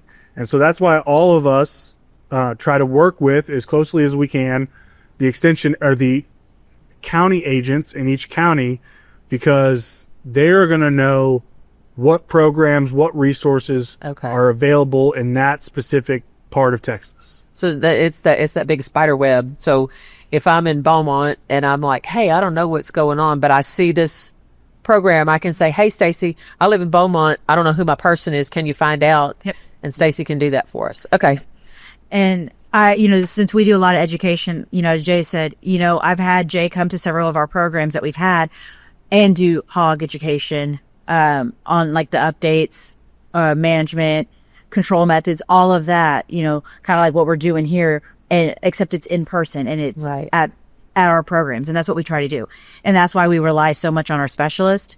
We get those topics and figure out what people want to hear. And then we get those state specialists or regional specialists to come in and then give more information. Right. Because like I said earlier, I know a little bit about a lot of things. That's what we have to do. Because then we focus on our specialists to be able to help fill us in or our residents in better. I was going to say, but that's what makes you so valuable, is that even though you don't know a ton on one particular thing, the fact that you can say, hey, I don't know this, but I can point you to law. That's actually incredibly valuable. Mm-hmm. So, and for those of you, I don't know if anybody knows, I didn't know how awesome AgriLife is. Gosh, they have everything, but that's a whole nother thing. I could just sit here and just, monologue about how awesome the whole AgriLife thing is. It just, I mean, they go from butterflies like feral hogs. I mean, Oh, yeah. the whole thing. But we had here, Greg, throw this picture back up here. Here's another picture of these guys. And so that's actually USDA helicopter right there. They're very great at it. They get very low. They use shotguns. They know exactly what they're shooting. And like I said, it's one of the most effective methods for taking the largest amount of pigs in a small amount of time. And in fact, there's been a couple research. There's been research done on this that will point to it being the most cost effective. Okay. Like if you actually take out how much it cost per pig that was taken, it can be extremely cost effective. The problem is you got to pay, all that money right up front. And for Right. a lot of landowners, that's just not feasible. Right. And you had another slide here. I was talking about different advantages and different disadvantages of everything. Yeah. So this is for trapping. Yes. Right. So But we don't bother trapping. What would be the purpose of trapping? Nothing. I mean, in my opinion, and I would go as far as to say that there's science to back this up. okay. Trapping is the most effective method for the most amount of landowners to make an actual dent in pig populations. Okay. So if you want to talk about what almost any landowner across the state could do to make an actual dent in the pig problem, it would be trapping. The advantages of this, like that's on the screen, it's highly effective. If you do trapping right, you're going to have success. You're going to capture the entire sounder at one time. You can transport and sell the pigs to make some money back on the effort and time it went into trapping. And you can combine it with every other method we've talked about. Okay. The two downsides to trapping is there's a time cost and a material cost. And when I work with landowners one-on-one, this is how I kind of break it down to them. So you can play with those costs depending on what's most important to you as a landowner. So for example, I trap pigs myself. We make landowner educational videos that we put on YouTube. And so part of that, to do that, we do trapping ourselves. I also travel all over the state to do these talks. So I don't have the time to bait my trap every day, every other day. I also don't have the time to go get an SD card out of the camera, put it into my computer, go through all the pictures, put a new SD card back in the camera. So what we've done is we've bought a 300-pound feeder. It goes in the center of my trap. And we bought a cell camera with a big battery that will last about 2 or 3 months on its own. And it sends all the pictures to my phone. That all cost money. Right. None of those are cheap. But I save time. I can literally put a pig trap up and not touch it for 3 months, and I'm good. So like I said, when we talk about disadvantages, there's always going to be a time cost. There's always going to be a material cost. You can play with those costs depending on what's most important to you as a landowner. So for example, if you don't have a lot of money you want to spend, but you live on the property, you can go bait that trap every day, every other day with a 50-pound bag of corn. And you can just go buy the cheapest camera from Walmart, put it up and check it every couple days. And make it as bare bones as needed. If you're like me and time is the more important asset, you can spend the money to buy all the cool technology that we have coming out and cut your time investment. And I was thinking, if you trapped them, that's a lot of meat you got right there waiting for you. Oh yeah. You see where my mind is. When we talk about transporting and selling them, that's a big thing that a lot of landowners don't know. You can transport and live pigs across county lines. They can only be sold to 3 different things, either an approved holding facility, an approved hunting facility, or an approved butchering facility. All of those facilities are going to buy different types of pigs. Okay. They're all going to pay a different amount for pigs. So what I tell every landowner is if this is something you want to do, go to Texas Animal Health Commission's website. They're the ones who manage, make, enforce all of the rules and regulations around transporting and selling wild pigs. Okay. They inspect and manage all the facilities that are allowed to buy them. They make all the rules. They enforce all of the record keeping that has to be done. Go to their website. They have a list of the approved buyers. Call those people and ask them, what type of pigs do you take and how much do you pay? Okay. And that'll give you the ability to make the decision. Is this going to be, financially reasonable for me? Okay. Like, is it going to cost me more to load these pigs and take them? Or can I actually make a little bit of money? I was going to say, because I know too, sometimes you'll see people and they'll say, if you trap hogs, call me and I'll come get them. And I guess it's maybe if they want to transport them, or maybe they want them for meat. Yeah. And there's actually, last time I checked, Animal Health Commission's website, there was 2 approved locations in Washington County. Okay. Now that might have changed. But you definitely, like you said, always go double check to make sure and call them, because they also may have a limit of how many they can hold. And if somebody brought in a bunch, they may not be able to take yours that day. And they may have to take them later that day. Okay. But yes. I said, we'll again link that in the. So I will tell people, be careful doing that kind of stuff. Yeah. You are only allowed to sell pigs to approved facilities. Okay. Things get a little blurry there, because let's say you as the landowner don't want anything to do with pigs, but you want them gone. You can pay a private party to trap on your property, and most of those people will load the pigs and go sell them to make extra money.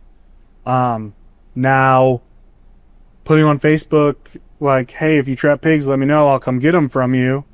That blurs the line there. That is not, they're not the ones trapping. You're not paying them to trap. That can get a little iffy.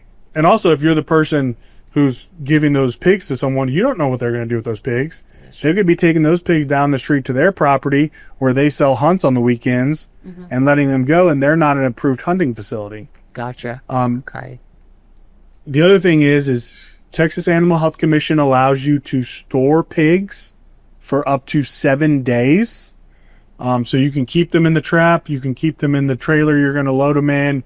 You can turn them into a holding pen for 7 days. And the reason they do that is some landowners might be running 3 or 4 traps. Or if they're a private company, they might be running 3 or 4 traps around the county. And that gives them 7 days to trap and move the most amount of pigs possible. Gotcha. So, if you trap on one property and it's 10 pigs, that might not be profitable to load and take to an approved facility. Right. But if I'm running 4 or 5 traps at a time, and I can trap 10 pigs on this property, 20 pigs on that property, over 7 days, I can load one big trailer, and now that makes it profitable. Gotcha. Okay. Here was stuff you talked about with your cameras. Yeah, so when we talk about trapping, the biggest mistakes I see landowners make, and I've been very fortunate. I've gotten to work with a lot of landowners one-on-one. That's part of my job too. It's called technical site visits. If a landowner is having problems, issues, they can call me and I can come out and help them. It's my favorite part of my job. It gets me out of my office. I've gotten to see some pretty cool ranches and properties that most of Texas do not get to see. Right. But again, pigs are very smart animals. I cannot tell you how many landowners I've worked with, talked with, helped, troubleshooted with, who were like, I saw pigs in that field every day for 3 months. I set a trap up and they won't go anywhere near the trap. Isn't that the truth? We have had that happen. I mean, you watch them. So pigs are very smart animals. If they've been in a field for 3 months eating out of that field and all of a sudden there's a big metal circle, they're probably not likely to go anywhere near that big metal circle. Right. And so what I tell people is if you're serious about wanting to trap pigs, pre-baiting and the use of cameras are your 2 biggest tools. You should find where pigs are actively doing damage. Okay. So where they're rooting, where they're wallowing, set up a feeder or go out there every couple days and dump a bag of corn and set up a camera. My favorite camera is the cell camera. It makes life stupid simple. All the pictures come to my phone. I know exactly what's going on. Okay. If you don't want to go that route, whether you don't have a smartphone or you just don't want to pay for it, go get a cheap camera from Walmart and check that SD card every couple days. Now, I will admit to you all, none of this is backed by all of this is backed by science. Right. What I'm about to say is not backed by science. It's backed by my own personal experience. Okay. In my own personal experience, I have what I call the 7-day rule. Okay. If I picked a good spot on the property, so I picked a spot pigs were actively coming to every day, Okay. whether it's because they were rooting there, wallowing there, eating there, and I put up a feeder and I put up a camera, and I can get the whole sounder coming to that feeder regularly every day in less than 7 days, I just go and put the whole trap up. Okay. And I've never had any problems with it. Okay. There might be a little hesitation that day 1 or day 2 of the trap being up, but I always wind up catching pigs there. If it takes more than 7 days for the pigs to come, meaning, again, I picked a good spot, they were actively coming every day, Okay. and all I did was throw a feeder up, and all of a sudden they get wary, and they stop coming, or only a couple of them will come in, then I either wait longer, I give them more time to get used to that feeder, or I will build the trap over a couple of days. Gotcha. So I will go out there and put some T-posts up, wait a couple days, see how the pigs react, wait for them to start coming back to the feeder regularly, and I'll go up and put a couple panels up. Again, wait a little bit of time.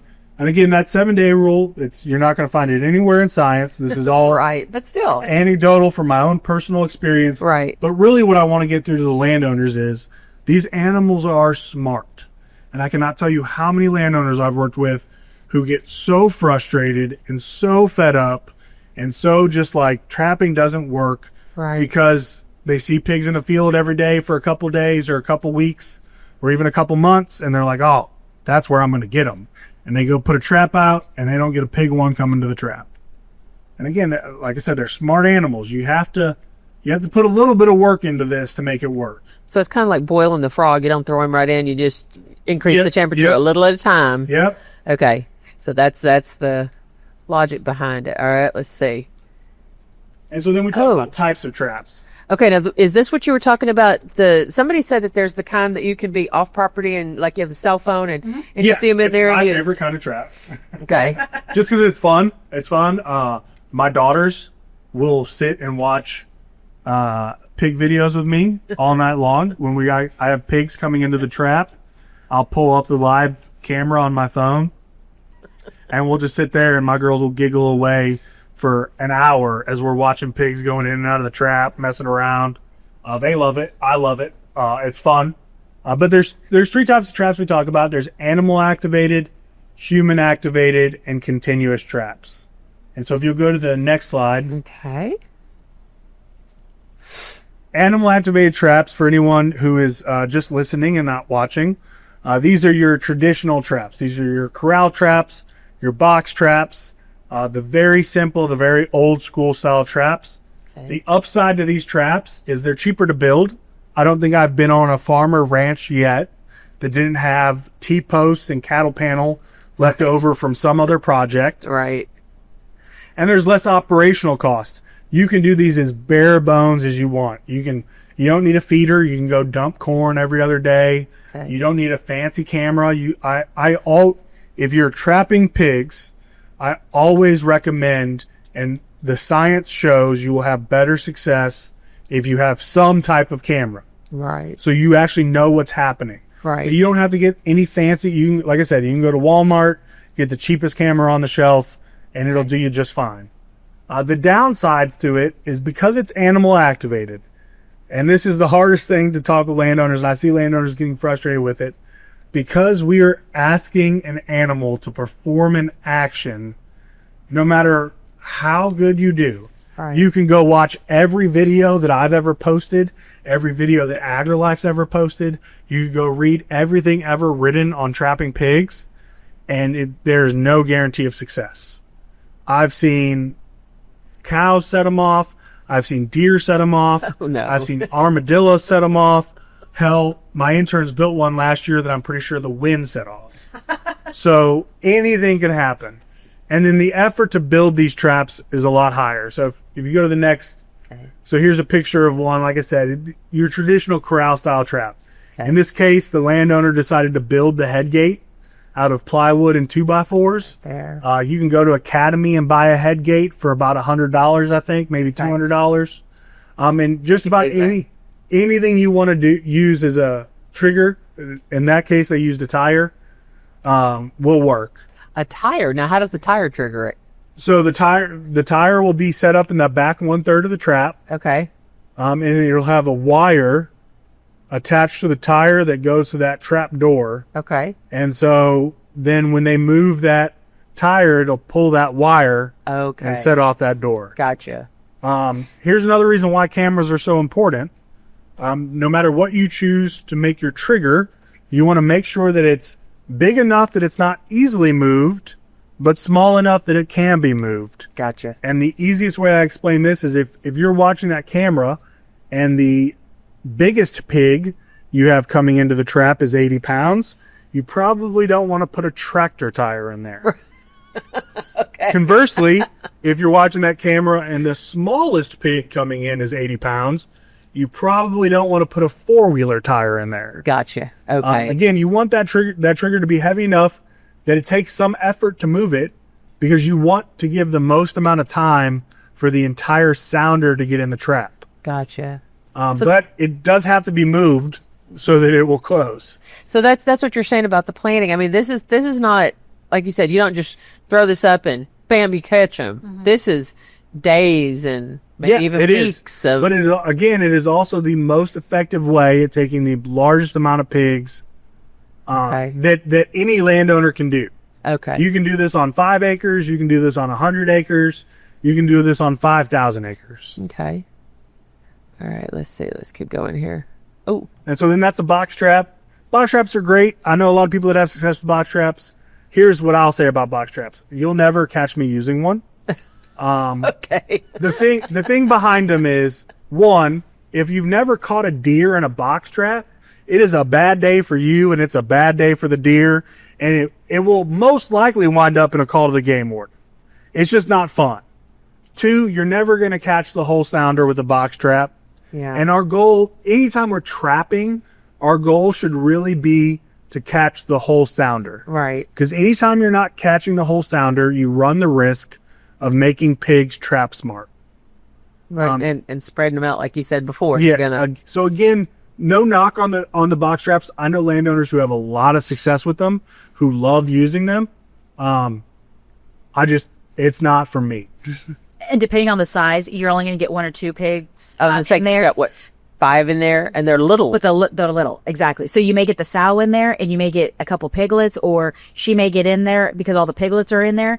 But then that box trap, drops on her back, and so she kind of jumps or wherever, and then all of a sudden all the piglets run out, and then she's the only one in there. Right. But they may still be circling it. And so, I mean, they are good, but then you have to also think of that just because of the size. If they're too small, then they're not going to fit. So this is what I'm learning through this time we're talking. Hog management is not just, we're going to go out there and shoot them. I mean, this is a science. It's it's a long-term commitment. This is not, darn those pigs, they tore up my field, I'm going to go get them. I mean, this is we got to watch them, track them. Absolutely. I mean, wow. Okay. So people think it's let's get her done, but. And then so human activated traps, these are your Hog Eyes, your Jaeger Pros, things like that. The upside of this is it gives you the flexibility to trap on your schedule. Okay. So because you're the one controlling the camera, I got a trap out right now that I've gotten a couple dings about. I know I have some stuff going on tonight, so I won't trap tonight. Okay. Whether I have pigs in there or not. And it allows for a better chance of catching the whole sounder because you are the one activating the door. What you should really do is, and what I recommend people do no matter what style trap you have, is don't necessarily catch the pigs on the first night they come to the trap. Okay. Watch that camera, look at the pictures, and make sure that, try to make your best educated guess on how many pigs are in that sounder. Okay. And then on the second night or the third night, you don't drop the trap until all of those pigs are in the sounder. So if you counted 20, maybe let's say you looked at 2 days worth of pictures and you're like, I only see 20 coming in. I don't see any on the outside of the trap. I don't see any coming around the side. I think there's going to be 20 in this sounder. Wait till all 20 are in there and then drop the trap. Okay. The downside to it is tends to be more expensive. They just are more expensive. Depending on the brand and the bells and whistles you buy, you're looking anywhere from $2,500 all the way up to $8,000. Yeah. And then along with that, almost all of them, I don't know of any that don't. They all have some kind of monthly expense. Right. Is they all operate off cell cameras. Yeah. And so you got to pay for that service. Right. That's oops. And so here's an example of one. We as an institute, we do not recommend, promote, support any individual brand. Right. This is a trap that we were allowed to purchase because of a pilot control program, which was from the 2018 Farm Bill, where a bunch of counties across the state were given money to purchase smart traps, Okay. to start trap loan programs for their county constituents. And this is the style and brand of trap one of the styles and brands of traps that they were allowed to buy. And we did the educational portion of that grant. So we were told to buy one so that we could go teach the landowners how to use it. Okay. But this is a example of a human activated trap. And I think if you keep going, I think I actually have a video of us dropping on them. Okay. Here's an example of the live video feed you can get from them. Like I said, my daughters love watching this. But you also have to remember, you may be up at 2:00 in the morning watching this. Right. Oh, my wife hates it. See? My wife. Something scared them. Yeah. If you go one more, I think, yep, this is going to be us actually dropping on them. Okay, so that's over several days now. You figured out that. Okay, and they don't know anything's happened. They just heard the noise, So- and look, they're still eating. A lot of times, when you're trapping pigs, especially if you've gotten them kind of habituated to coming into that trap, Right. the only time you're going to get wild, crazy running around is right after the immediate drop of the gate. And then when you go Up to them. up to them in the morning to deal with them. Okay. Um, Yeah, because you see all these videos and stuff, and you think, oh, they just go crazy and whatever. So they don't. They just kind and of. some of them do. Some of them Well, do. yeah, Some I of them do. I mean, I caught one a couple weeks ago that he dug about a 4-foot hole in the middle of the trap. Trying to get out. Yeah. Okay. Deepest hole I'd ever seen one dig overnight. But for the most part, especially if you have a feeder in there that's going, like the way I do it, because I don't want them to damage my fence and run it around and stuff, Right. is especially when I know I'm trapping, I'll usually have that feeder go off around sunset, and then I'll have it go off again around midnight to keep some food in there, to keep them busy, keep them occupied. Okay. You don't have to do that. I've only ever had one pig get out of a trap setup like this. But it's just something, like I said, we don't have a ton of money to be replacing parts. Right. So I try to do as much as I can to keep them from damaging, because I've had a big boar put about a 6-inch dent in one of these panels. I was going to ask two things. One of them, do they learn the sound of the corn feeder? Yes, absolutely. So, and that is going to differ from state to state. Obviously, we're in Texas. You're legally allowed to bait. For a lot of pigs, the corn feeder is going to be a dinner time. How's it about? Okay. That's what I wonder. And then the other thing is, you said something about them going around the outside. Do they warn each other? It's not so much warning each other, but like, let's say there was another sow in that sounder Okay. that I hadn't seen. Okay. And now I've trapped all these pigs and the sow's on the outside. Okay. Well, now that sow knows, hey, if I go in that circle, I could get trapped too. Gotcha. And okay. sometimes what happens is I come in the morning to deal with all those pigs. That sow might be off in that Our corner over here. Or over in this here. corner over here in all this brush, and might see me shoot all of those pigs and drag them out of that. Now, I'm not saying that always happens, and I'm not saying that they necessarily link like Not like people, but they are smart enough to know, like, hey, all my friends just got trapped in that circle, and after tomorrow, I don't see any of my friends anymore. Right. This is a bad thing. Okay. Yeah, I just didn't know because you said about going around the outside, and I didn't know that if it was if they warned each other. Or... And it's also going to depend on the season in the area. So, like, going on 3 years ago now, we were trapping in that same exact area that trap's in, but we had a drought in College Station. Okay. And you can't see it in that picture, but right over the hill, go back to the daylight. Better one. Okay. Right over this, right here where that cow is. Oh, okay, so right over here. A water retention pond. It stays wet even during a drought. Okay. And so we were the only water on the property. Okay. And we had a feeder out there, and it was the middle of summer. Everything's dry, burnout. And so we were some of the only food. And so we were actively catching pigs who had seen us catch pigs a week prior. But when you're the only water and the only food, yeah, that makes a difference. Yeah. And so that's something else for landowners to understand too. Like, I would be willing to bet if you were trying to trap in this area of the state, so in this county, right this second, you are having a hard go of it. We've had a ton of rain. We're in the middle of spring. It's spring green up. Mm-hmm. There's free food everywhere. All right. Why are they going? There's free water everywhere. You're probably going to have a hard go of trapping. Okay.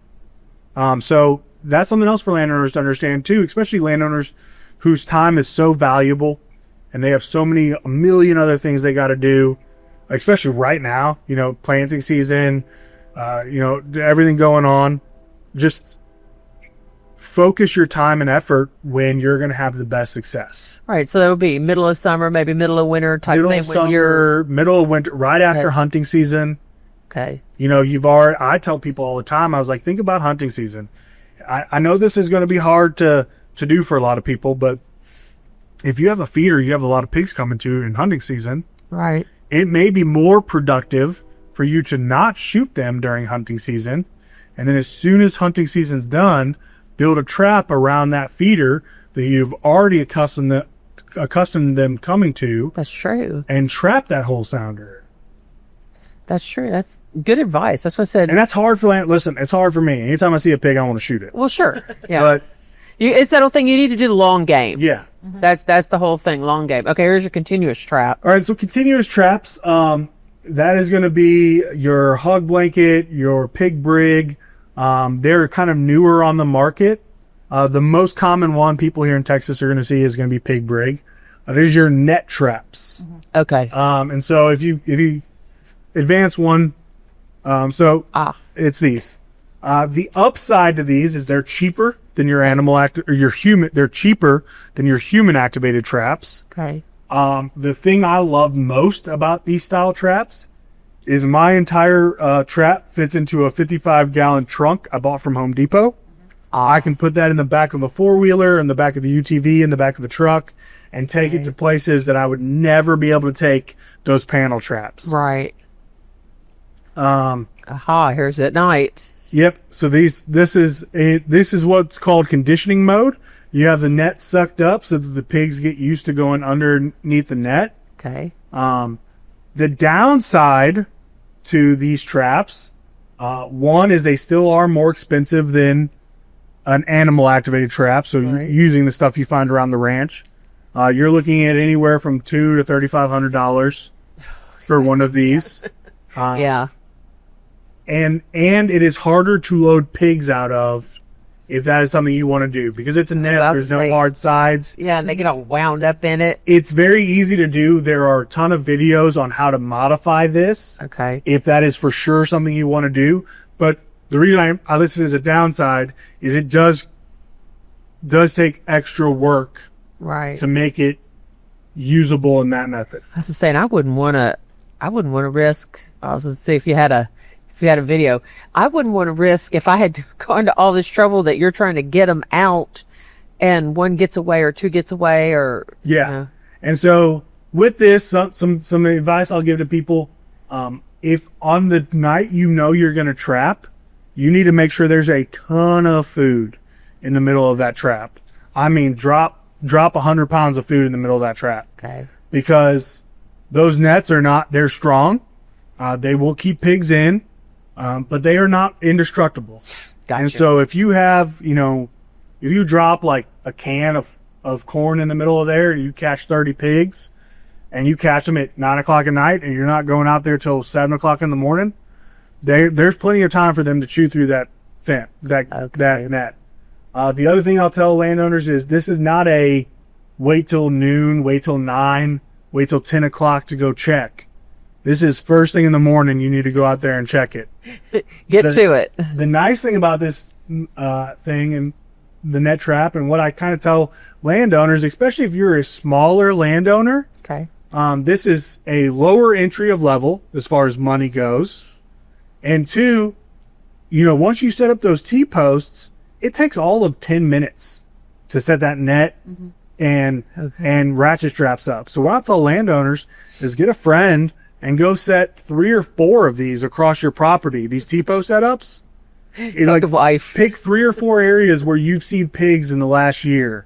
Okay. And do the T-post setups, and then put a camera on all 3 and rotate that net around as you see pigs. Okay. I can just see, hey, honey, we're going to have a date. Yeah. We're going to go set up for No, hogs. before you change it, I had seen looked like it was similar to that, but it stayed down and they would root underneath. So that's what this is. Oh, okay. So the net is up for conditioning. So you're training the pigs to be comfortable having the net go over their back. It's going to brush them constantly. Okay. Once you're in trap mode, that net is all down, all the way on the ground, and it's hard to, if you go back to the daylight picture, you might be able to see it a little bit better. So it's hard to see, and I know people that are just listening aren't going to see this, but right here, there are inner posts. So enter your Mel Shelley. So I will make it big. So right here. Let me make it. All right, go ahead. Where? Technology. So yeah, right Right there's there. an inner post, and there's a D-ring, a big, it's not even a D-ring, it's a big oval ring on that net. There's 5 of them, and it rides along that inner post. So when the pigs root in, the net rides up the post, and then as soon as they're in the trap, it falls back down. Okay. So then you're just, And that's why it's a continuous, because it's down and one pig can go in, then the next, and the next, and the next. And even the ones pacing around the outside, they're like, oh, everybody's in there eating. They'll cool. kind of nudge around and then they'll get that push up and they'll just push under. And they can't, since it holds it down, they can't go the opposite way and get back out. Yeah. And so I'll tell you, I work with the people at Pig Rig quite a bit. I've seen a lot of their videos, a lot of their stuff. There's another brand that is coming out on the market called Hog Blanket that will be a competitor. But I've seen a lot of this stuff with the net trap. The cool thing about this is I've seen several videos where they've caught an entire sounder, and then the pigs are in there making noises and attract another sounder to come in, and then they catch that sounder too. wow. In fact, I think the most that I've heard caught in one of these is like 70 pigs Yeah. in one night. 70? Yeah. Yeah, 60 to 70. Whoa. So if you have a very dense pig population, there's a solid chance that there's more than one sounder on your property. Okay. And so that's another upside to this. So with the animal activated trap and the human activated trap, once that door closes, you're done trapping for the night. Right. And so I have seen it before on live video where you'll catch an entire sounder, and then at like 4 a.m, you're like, there's like 5 pigs on the outside of the trap. What's going on? Okay. And they've called in another group of pigs. Wow. That's really nifty. Now, I know that you said that there was a hogicide, what? Yeah, so if we go back we're going to go back a couple slides. Let me see. We'll get a couple, I'm sorry. Let me see if I can get out of this, if it's going to work again. Hopefully I didn't mess anything up. Oh, took a putt. So yeah, 13. 13. There we are. All right. So kaput toxicants. Oh, sorry. You're good. 12, 13. There we are. So toxicants. I like the name kaput. This has been my most popular talk for the last year. I have literally gone all over the state just to talk about this. Well, I don't just talk about this ever, but the big question has been about this. It's the newest thing out on the market. For anyone who follows this, in like 2017, 2018, I think so. it was given a temporary emergency label by the Texas Department of Agriculture, and lawsuits were immediately filed. Okay. And Kaput took it off the market. The company took it off the market because they didn't want to fight it. Okay. Because of that, the 87th legislature directed Texas A&M AgriLife Extension Service to do a 2-year study. They did that study and they found that it is effective at killing pigs. Now, Kaput feral hog bait is a warfarin based bait, and it is the only toxicant for feral pigs legal in the state of Texas. Now, warfarin, isn't that something people take? Yes, it is a blood thinner. It is a common. Well, I don't know if it's still common, but it used to be a common Rat bait. It's still a common rat bait.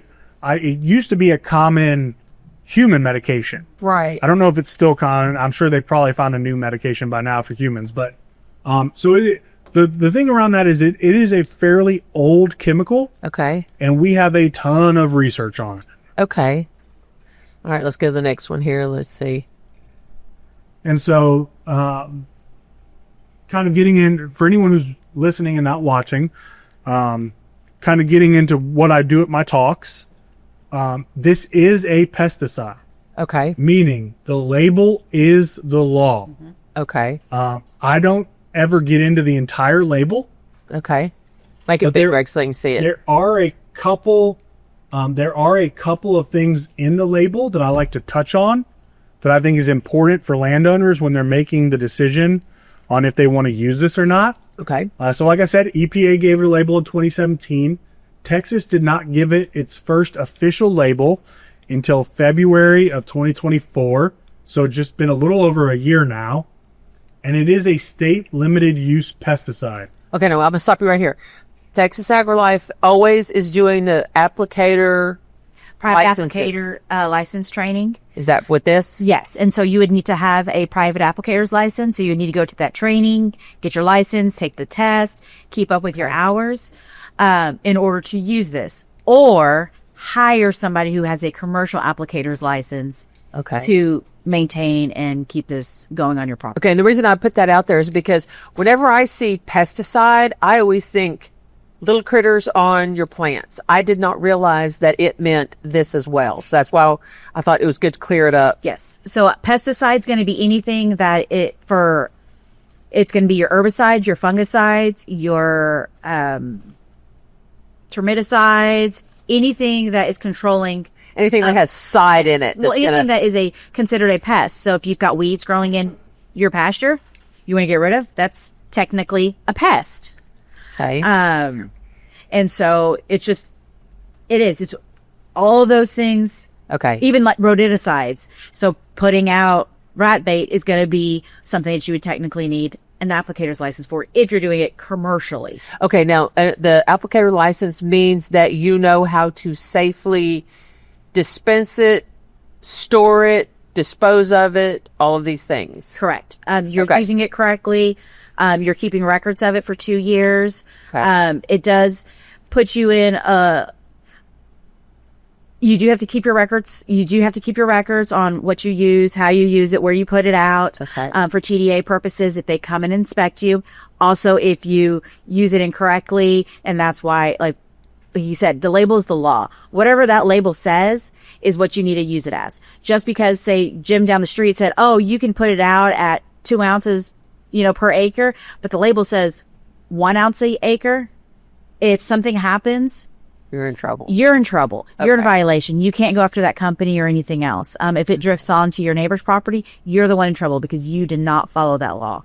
And so during those trainings, that's when it goes into all of that information. Okay. Make it big again, Greg, real quick. Also, a lot of those chemicals or pesticides that you can purchase are going to be a little bit stronger than some of your stuff that you're going to buy over the counter, without a license. Okay, and you'll notice at the bottom down there underneath where it says like how many pounds it is, that has all your cautions and things like Yeah, that. it's going to have the active ingredient in it. And a lot of times, most of the labels will say restricted use. Okay. And when it says restricted use, that means you have to have a license in order to put it out. Okay. All right. I just wanted to clarify that because I put out a lot of times on Austin County News Online, I put your applicator license. And so now people know, When they see that, that's what when they it's see for. that, that's what it is. So it's like, hey, I want to do feral hog bait. I need to do this. Okay. I'm sorry. Go ahead. Oh, no, you're fine.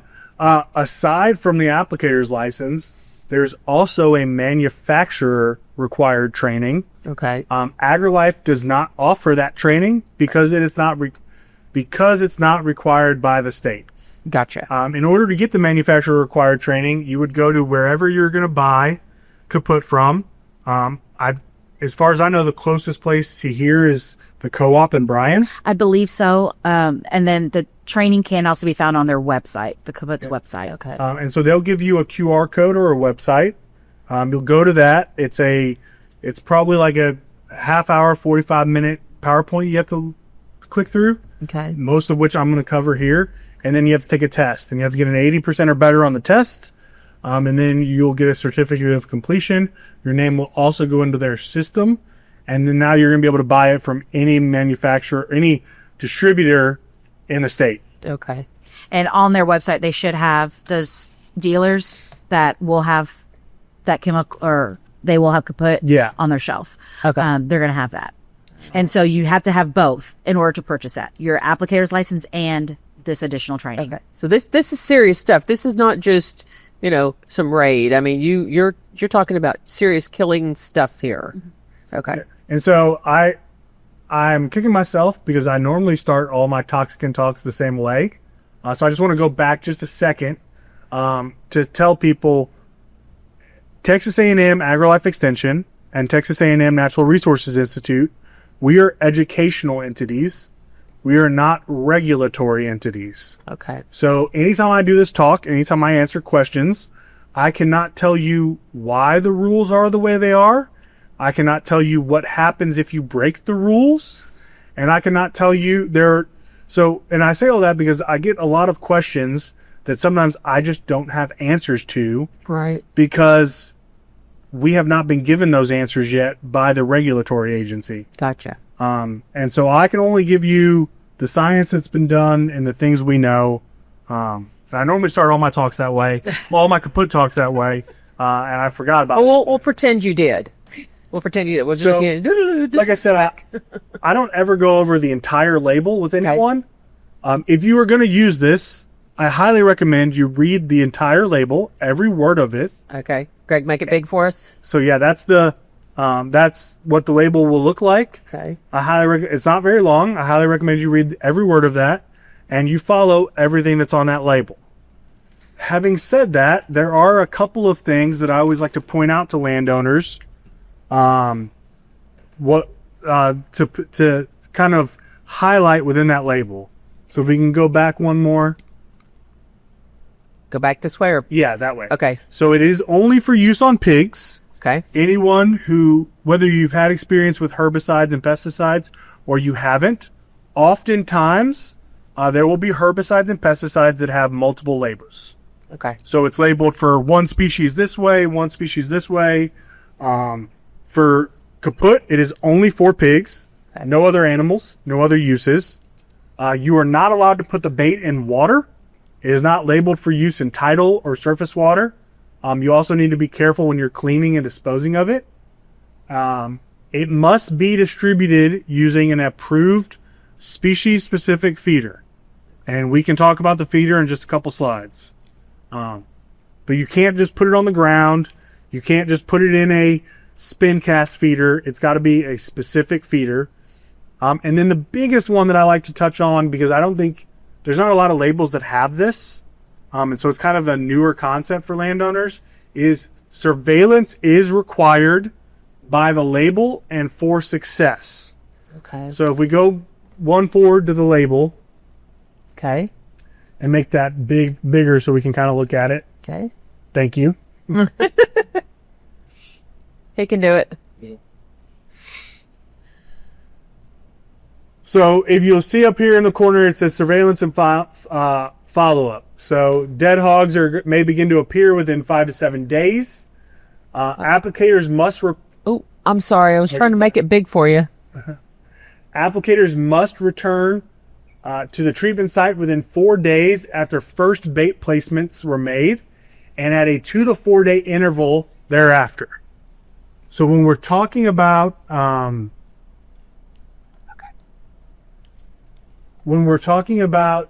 surveillance, you have to be going out there to check the bait site every 2 to 4 days. Oh, wow. Looking for anything that may have died from, including pigs, from the bait. What the study found was that if you want the best success possible, what you really need to be doing is putting a camera up there, a cell camera, so you know exactly what's happening at the bait site at all times. Okay. So that's something I always like to point out. It's not a requirement in a lot of products, but it is a requirement in this product. So once again, this is a good thing, but this is a very serious. If you're going to use this, yeah, it's a pesticide, you need to be absolutely responsible. Yep. Okay. And so if we can go back to the smaller. Okay, let me see if I can make it smaller here again. I'm learning. We all learning. There we go. So it's labeled for use in pastures, rangelands, forests, and non-crop areas. Do not allow your livestock to graze in the baiting area. What we would like to see is you to remove that livestock. However, the label doesn't require you to remove the livestock. If that is not feasible because of the way your operation is set up, right, you can build a fence around the bait site that keeps the livestock out but allows the pigs in. Okay. And then properly dispose of the carcasses in accordance with state laws with their status as free-ranging livestock. I will tell you, the biggest, for anyone who follows this, the biggest change from the 2017 emergency label to the 2024 label is there is no longer a requirement to find every pig you poisoned. Okay, that's what I was going to ask. I had heard at one time that, it was a big deal and that, other animals were being affected. And so you are, and we can get into how other animals are affected in a couple slides. I actually have some of the research up here. But I just wanted to stress, you are still required to look for the pigs you poisoned and dispose of the ones you find. You just are no longer required to find every pig you poison. okay. So that was one of the big downfalls to it is you're just not going to, you're more than likely than not, you're not going to find every pig you poisoned. Right. They're going to go find dark, heavily wooded places to go off and die. And that was a requirement in the first label, which is very onerous on the landowner. Right. Okay, here's one. So some human considerations. It is a pesticide, so it is harmful if consumed. Right. I tell everyone, please don't consume it. Store it safely. If you do consume it, you can treat it with vitamin K1, call poison control. They'll be able to help you out. And then just like any other herbicide or pesticide, when you're going to use it, basic personal protective equipment, long sleeves, pants, gloves, closed-toed shoes. There's a dye in the actual toxicant, a blue dye. That dye will get on your hands if you don't wear gloves. So Now it's liquid, correct? no, it's these little. It almost looks like rat bait. Little nuggets. Okay. All right. Because I was thinking of would you need respiratory if you were the kind that had. No. Okay. All right. That's what I didn't know is if it was it could be inhaled. All right. Let's see. Here's your. So here are the non-target species. So this is the slide where we talk about what could happen to other animals if they were to consume the bait. All right. Now, first and foremost, the way this bait kills the pigs is through consumption. Okay. Sure. No, you're good. So if you follow the label, if you do everything you're supposed to do with the label, no other animal besides pigs should be able to get to the bait. Okay. Having said that, kaput knows However. that life is not 100%. Right. things happen, accidents happen. The feeder might break, something like that. So they purposely designed kaput to be a low toxicity bait, Okay. meaning that it is not acutely toxic. Pigs do not die on first consumption. Okay. They have to eat the bait for 4 to 7 days in order to get a toxic dose. Gotcha. And so some of the research that was done by an outside agency in 84 and by Symmetrics, which is the parent company of kaput. So Okay. I always like to tell people that a dog would have to eat 88 pounds of bait or 13.2 pounds a day for 5 days to get a toxic dose. A cow would have to eat 3,520 pounds of bait a day for 5 days to get a toxic dose. A turkey would have to eat 29.3 pounds a day for 19 days. And a bobwhite quail would have to eat 27.6 pounds. Okay. So the thing about warfarin is, because of pig biology, they are just naturally way more susceptible to the drug than other animals are. Gotcha. That's good to know about the dogs, because Yeah, so these are considerations. So this is where we talk about secondary toxicity. Okay. So this is where we kind of talk about what happens to the animals that may eat Okay. the pigs that we've killed. And so, again, with kaput, warfarin in general, the nice things about warfarin is that, one, it quickly metabolizes out of the system. Okay. Two, the dosage in kaput is so low that it should not be acutely toxic to anything. It requires regular consumption. And so what some of the studies have found is that scavengers should in general be safe. Okay. And when we look at the studies, what they found was a 20-pound dog would have to consume 136 pounds of infected liver to get a toxic dose. Okay. They fed warfarin at 10 times the dose that is found in kaput to rats.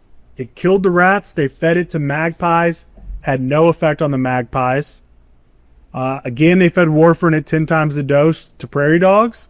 Fed those to European ferrets. Had no effect on the ferrets. And then they fed rats at 5 times the dose. Killed the rats. Fed those to alligators. And had no effect on the alligators. Okay. So there's a couple factors that come into play here. One, you are supposed to dispose of any carcasses that you do find. Two, just the way this kind of works, even the carcasses that wind up inadvertently getting left on the landscape, they're not all dying in a pile. Right. Between the fact that, one, pigs are just way more susceptible to warfarin. Okay. Two, it's designed to be a low dose bait. And three, the pigs are going all over the landscape. There shouldn't ever be enough of it on the ground to have an adverse effect on scavengers and other animals. So the idea is that, pardon my pun, the fact that they're pigs is what's going to cause the problem. They eat and eat and eat Yep. and eat. And okay. That's what I said. Bad pun, but And so for people to have an understanding, 88-pound pig needs to eat about three quarters of a pound of bait a day for 4 to 6 days to get a toxic dose. okay. So out there, you're still eating quite a bit. And then, so there's a safety put into here. And the reason being is when they did the Texas study, landowners had to have at least 5,000 acres to be eligible for the Texas study. Okay. The reason being is they wanted to reduce the chance of pigs that they were feeding the bait to dying on other people's properties. Okay. In reality, now that it's legal and anyone can use it as long as you have the proper licensing, you could have people using this bait on 5 acres. Okay. Neighborhoods in the city could use this bait. And so they put a safety in it because there's a chance that a pig that eats the bait on your property could die on your neighbor's property. That safety is a blue dye. It's in the toxic bait. It becomes visible within 3 hours of first consumption, and it remains visible 2 to 3 weeks after last consumption. and the dye will dye the fatty tissues, the fluids, and the joints blue. It's a pretty obvious blue. And so that's just in there as a safety so that if, you shoot a pig underneath your deer feeder and go to cut it open and it's blue, you know that it's ate the toxic bait. Okay. Oh, I didn't even think about that. If it's eaten some of it and then you go to harvest it. Yeah. Yes. Oh, okay. Yes, that's very important. All right. So then we need to make sure people understand that. Wow. I didn't realize that. You see how much I'm learning? I mean, this is just, I'm like, wow, this is all, okay, go ahead. I'm sorry. I'm just I know that's everything on blown safety. away. And then I had about the, So I like to get into the Texas study. The Texas study was done by Texas A&M AgriLife Extension. I was not a part of the study. However, I worked closely with the people that were, and I asked them questions all the time. But it was done over multiple regions, 23 sites, 10 counties. The big thing here was the landowners were the applicators. So it was not AgriLife Extension personnel who was putting the bait out. That personnel just advised the landowner on the proper way to do it and then took all the notes and all the data from it being done. It was done over multiple seasons, and what it found is that it works when the protocol is followed. okay. And so we'll get into the protocol in like 2 slides. Okay. So that feeder I talked about, Okay. like I said, you have to use an approved feeder. The bait cannot be placed on the open And ground. make that big Greg so they can see the feeder. This is the feeder that Kaput makes. Okay. You do not have to use that feeder. Okay.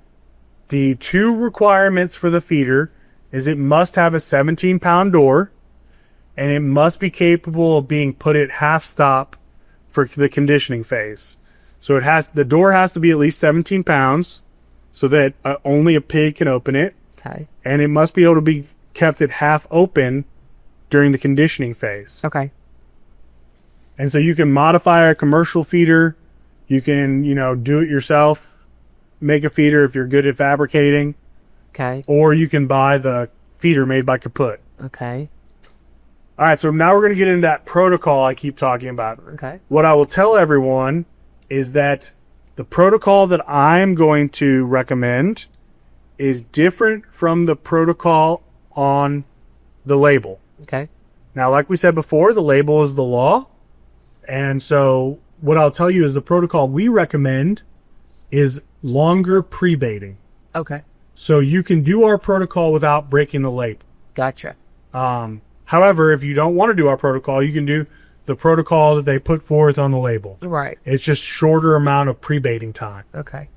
So what you're going to do is you're going to start with 100% corn in the feeder with the feeder door all the way open.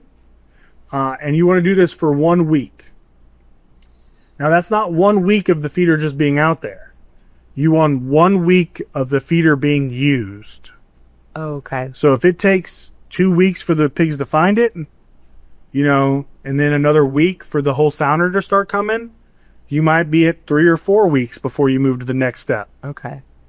The next step is 75% corn and 25% placebo bait for 1 week with the feeder door half open.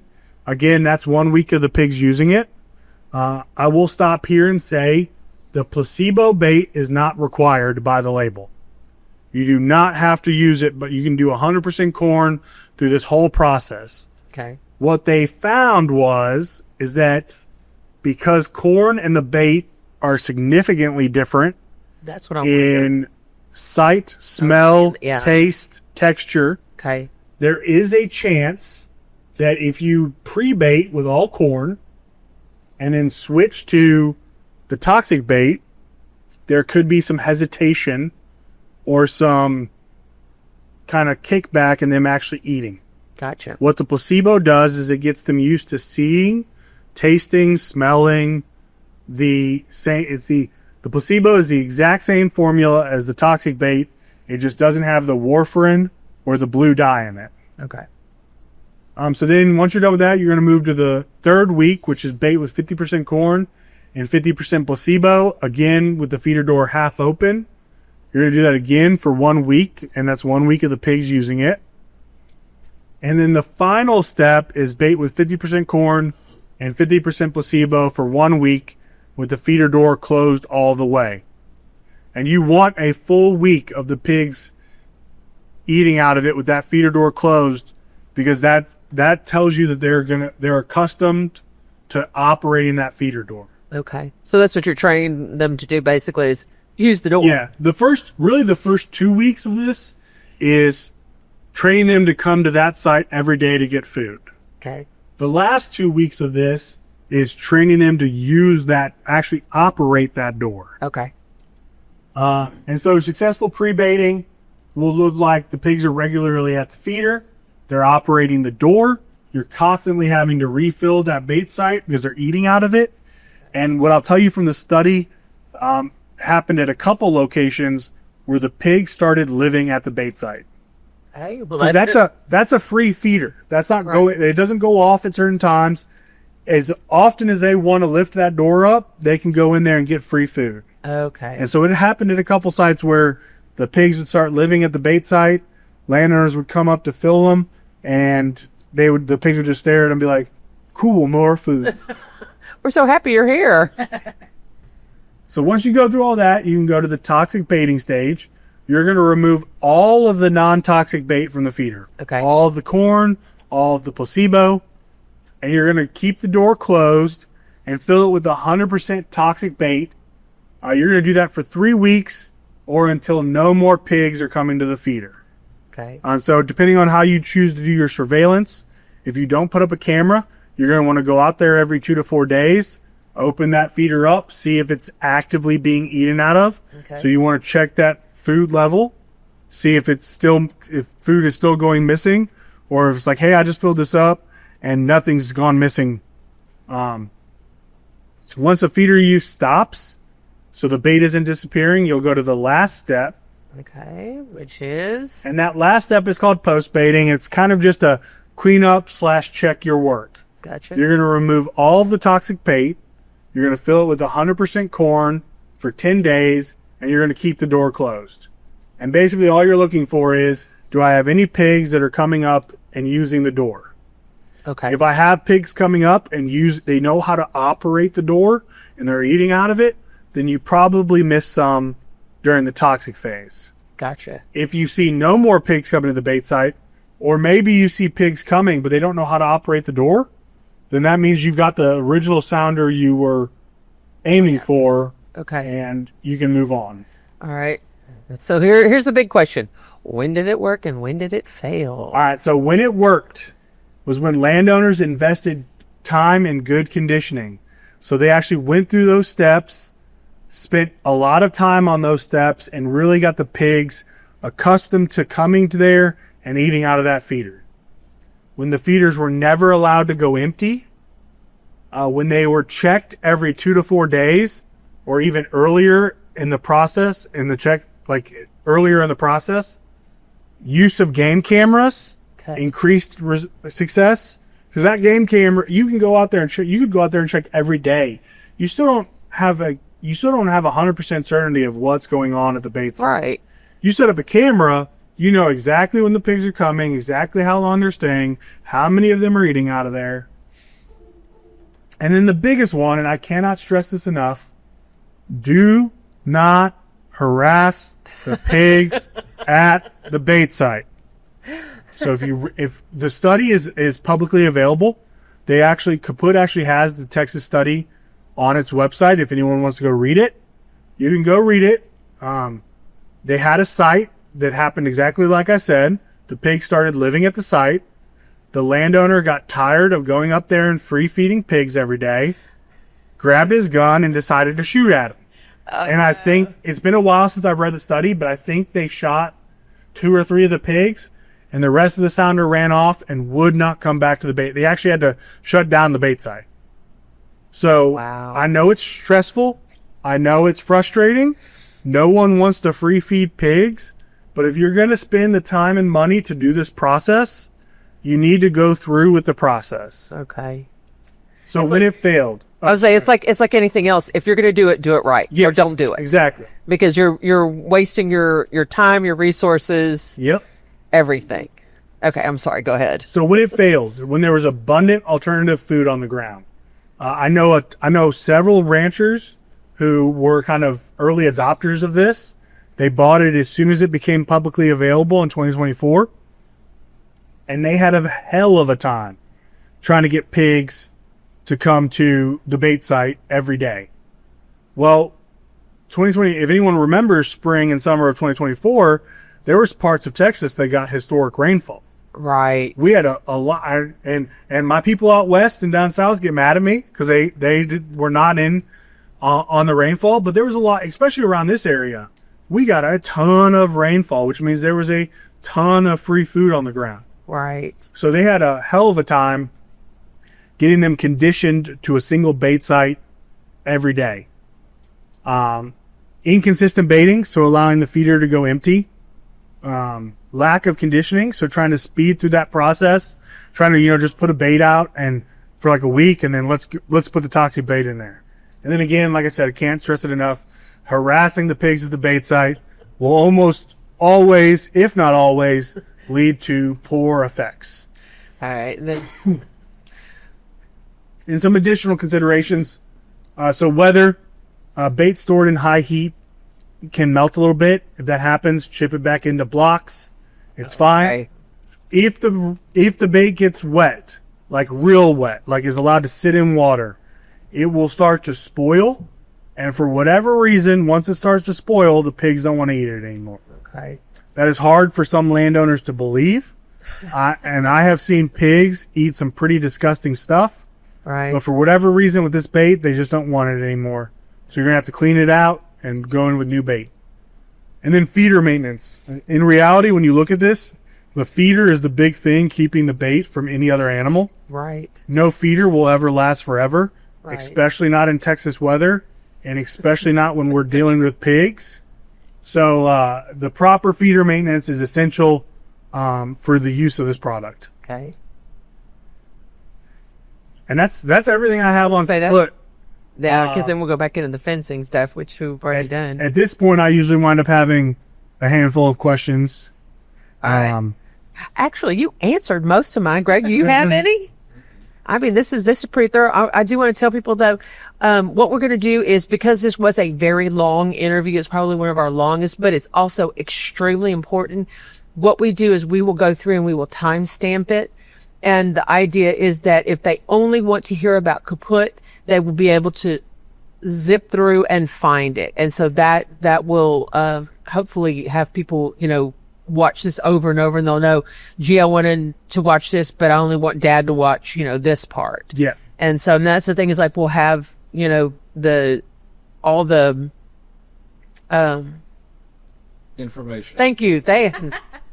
It's been a long time. All the information at the end, websites, using, all that good stuff for you. But do you feel like you told them everything? Well, if y'all don't have any question, I will address the number one question I get across the state. And that is, what are my responsibilities as a landowner Okay. if the pigs that I am baiting die on my neighbor's property? Okay. What I will tell you, and I've talked with multiple TWA or TDA, Texas Department of Agriculture, people across the state, is that currently by the label, there is no requirement for you to go onto your neighbor's property and collect and dispose of those pigs. Okay. What I will also tell landowners is that, in my humble opinion, the first and possibly biggest, thank you, attack on kaput in the state will be when you're baiting the pigs and they die on your neighbor's property, and that person really loves pigs or really loves wildlife, and they have the money to take it to court. And so kind of what I tell landowners is, be a good neighbor. It's kind of, it's really what all AgriLife tells everyone is, we're all Texans. We should be good neighbors. All right. If you're using kaput and 2 blue pigs wind up dead on your neighbor's driveway and they don't like it, It takes nothing for you to go over, and they invite you. They ask you to come deal with it. Obviously, don't go just trespassing. Right. It takes nothing for you to go over there and throw those in the back of the truck or in the bucket of a tractor and drag them off for your neighbor. Right. It'll and certainly it will solve a lot of Animosity. Yep. I can't say big words today.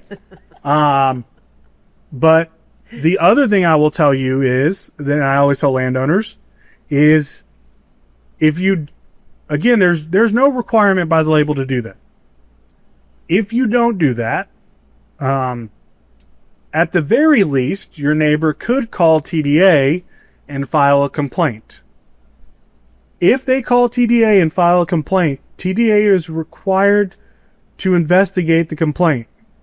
Meaning, TDA is going to come to you, the person putting it out, and inspect all of your records. And there's a very strong, and I've talked to a bunch of farmers and ranchers, and I've talked to a bunch of TDA inspectors. There's a very high chance that they will find something that you missed. You forgot to put a date on something. You forgot to put how much you sprayed. Something that's completely unrelated with kaput. Right.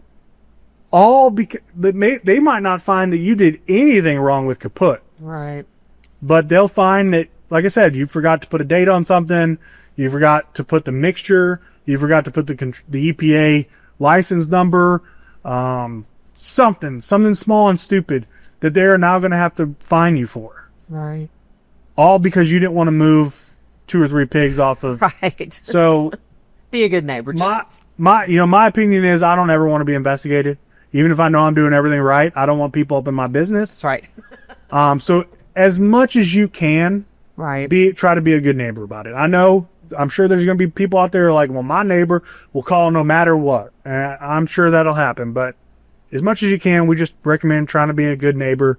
Maybe have the discussion with your neighbors about you using it. Yeah. And offer to drag them off if it becomes a problem. Yeah. Well, yeah. It's always going to be. And that's the biggest question I get. Okay. Usually. As if you have it. Stacie, you have anything to add? Did we talk your ear off? I know. Yeah, I mean, that he's pretty much said everything, and that's gonna be the biggest thing. A lot of people have been interested in kaput, wanted to know more information about it. And I've even encouraged people, because it is expensive. You might just get with your neighbors and all of y'all try to do it. Right. But again, that lies in, y'all all need to have your applicator's license or hire somebody to come in and do that. But since these pigs might be moving through other places and pastures and stuff, they may not stay on your place. And since they have to feed continuously, it may not be a bad idea to have other neighbors doing the same thing. And y'all all do it together. And that way you can kind of spread the cost out. And if they feed at your place for a day, then they move to your neighbors, they're still getting that feed. They're still getting that bait.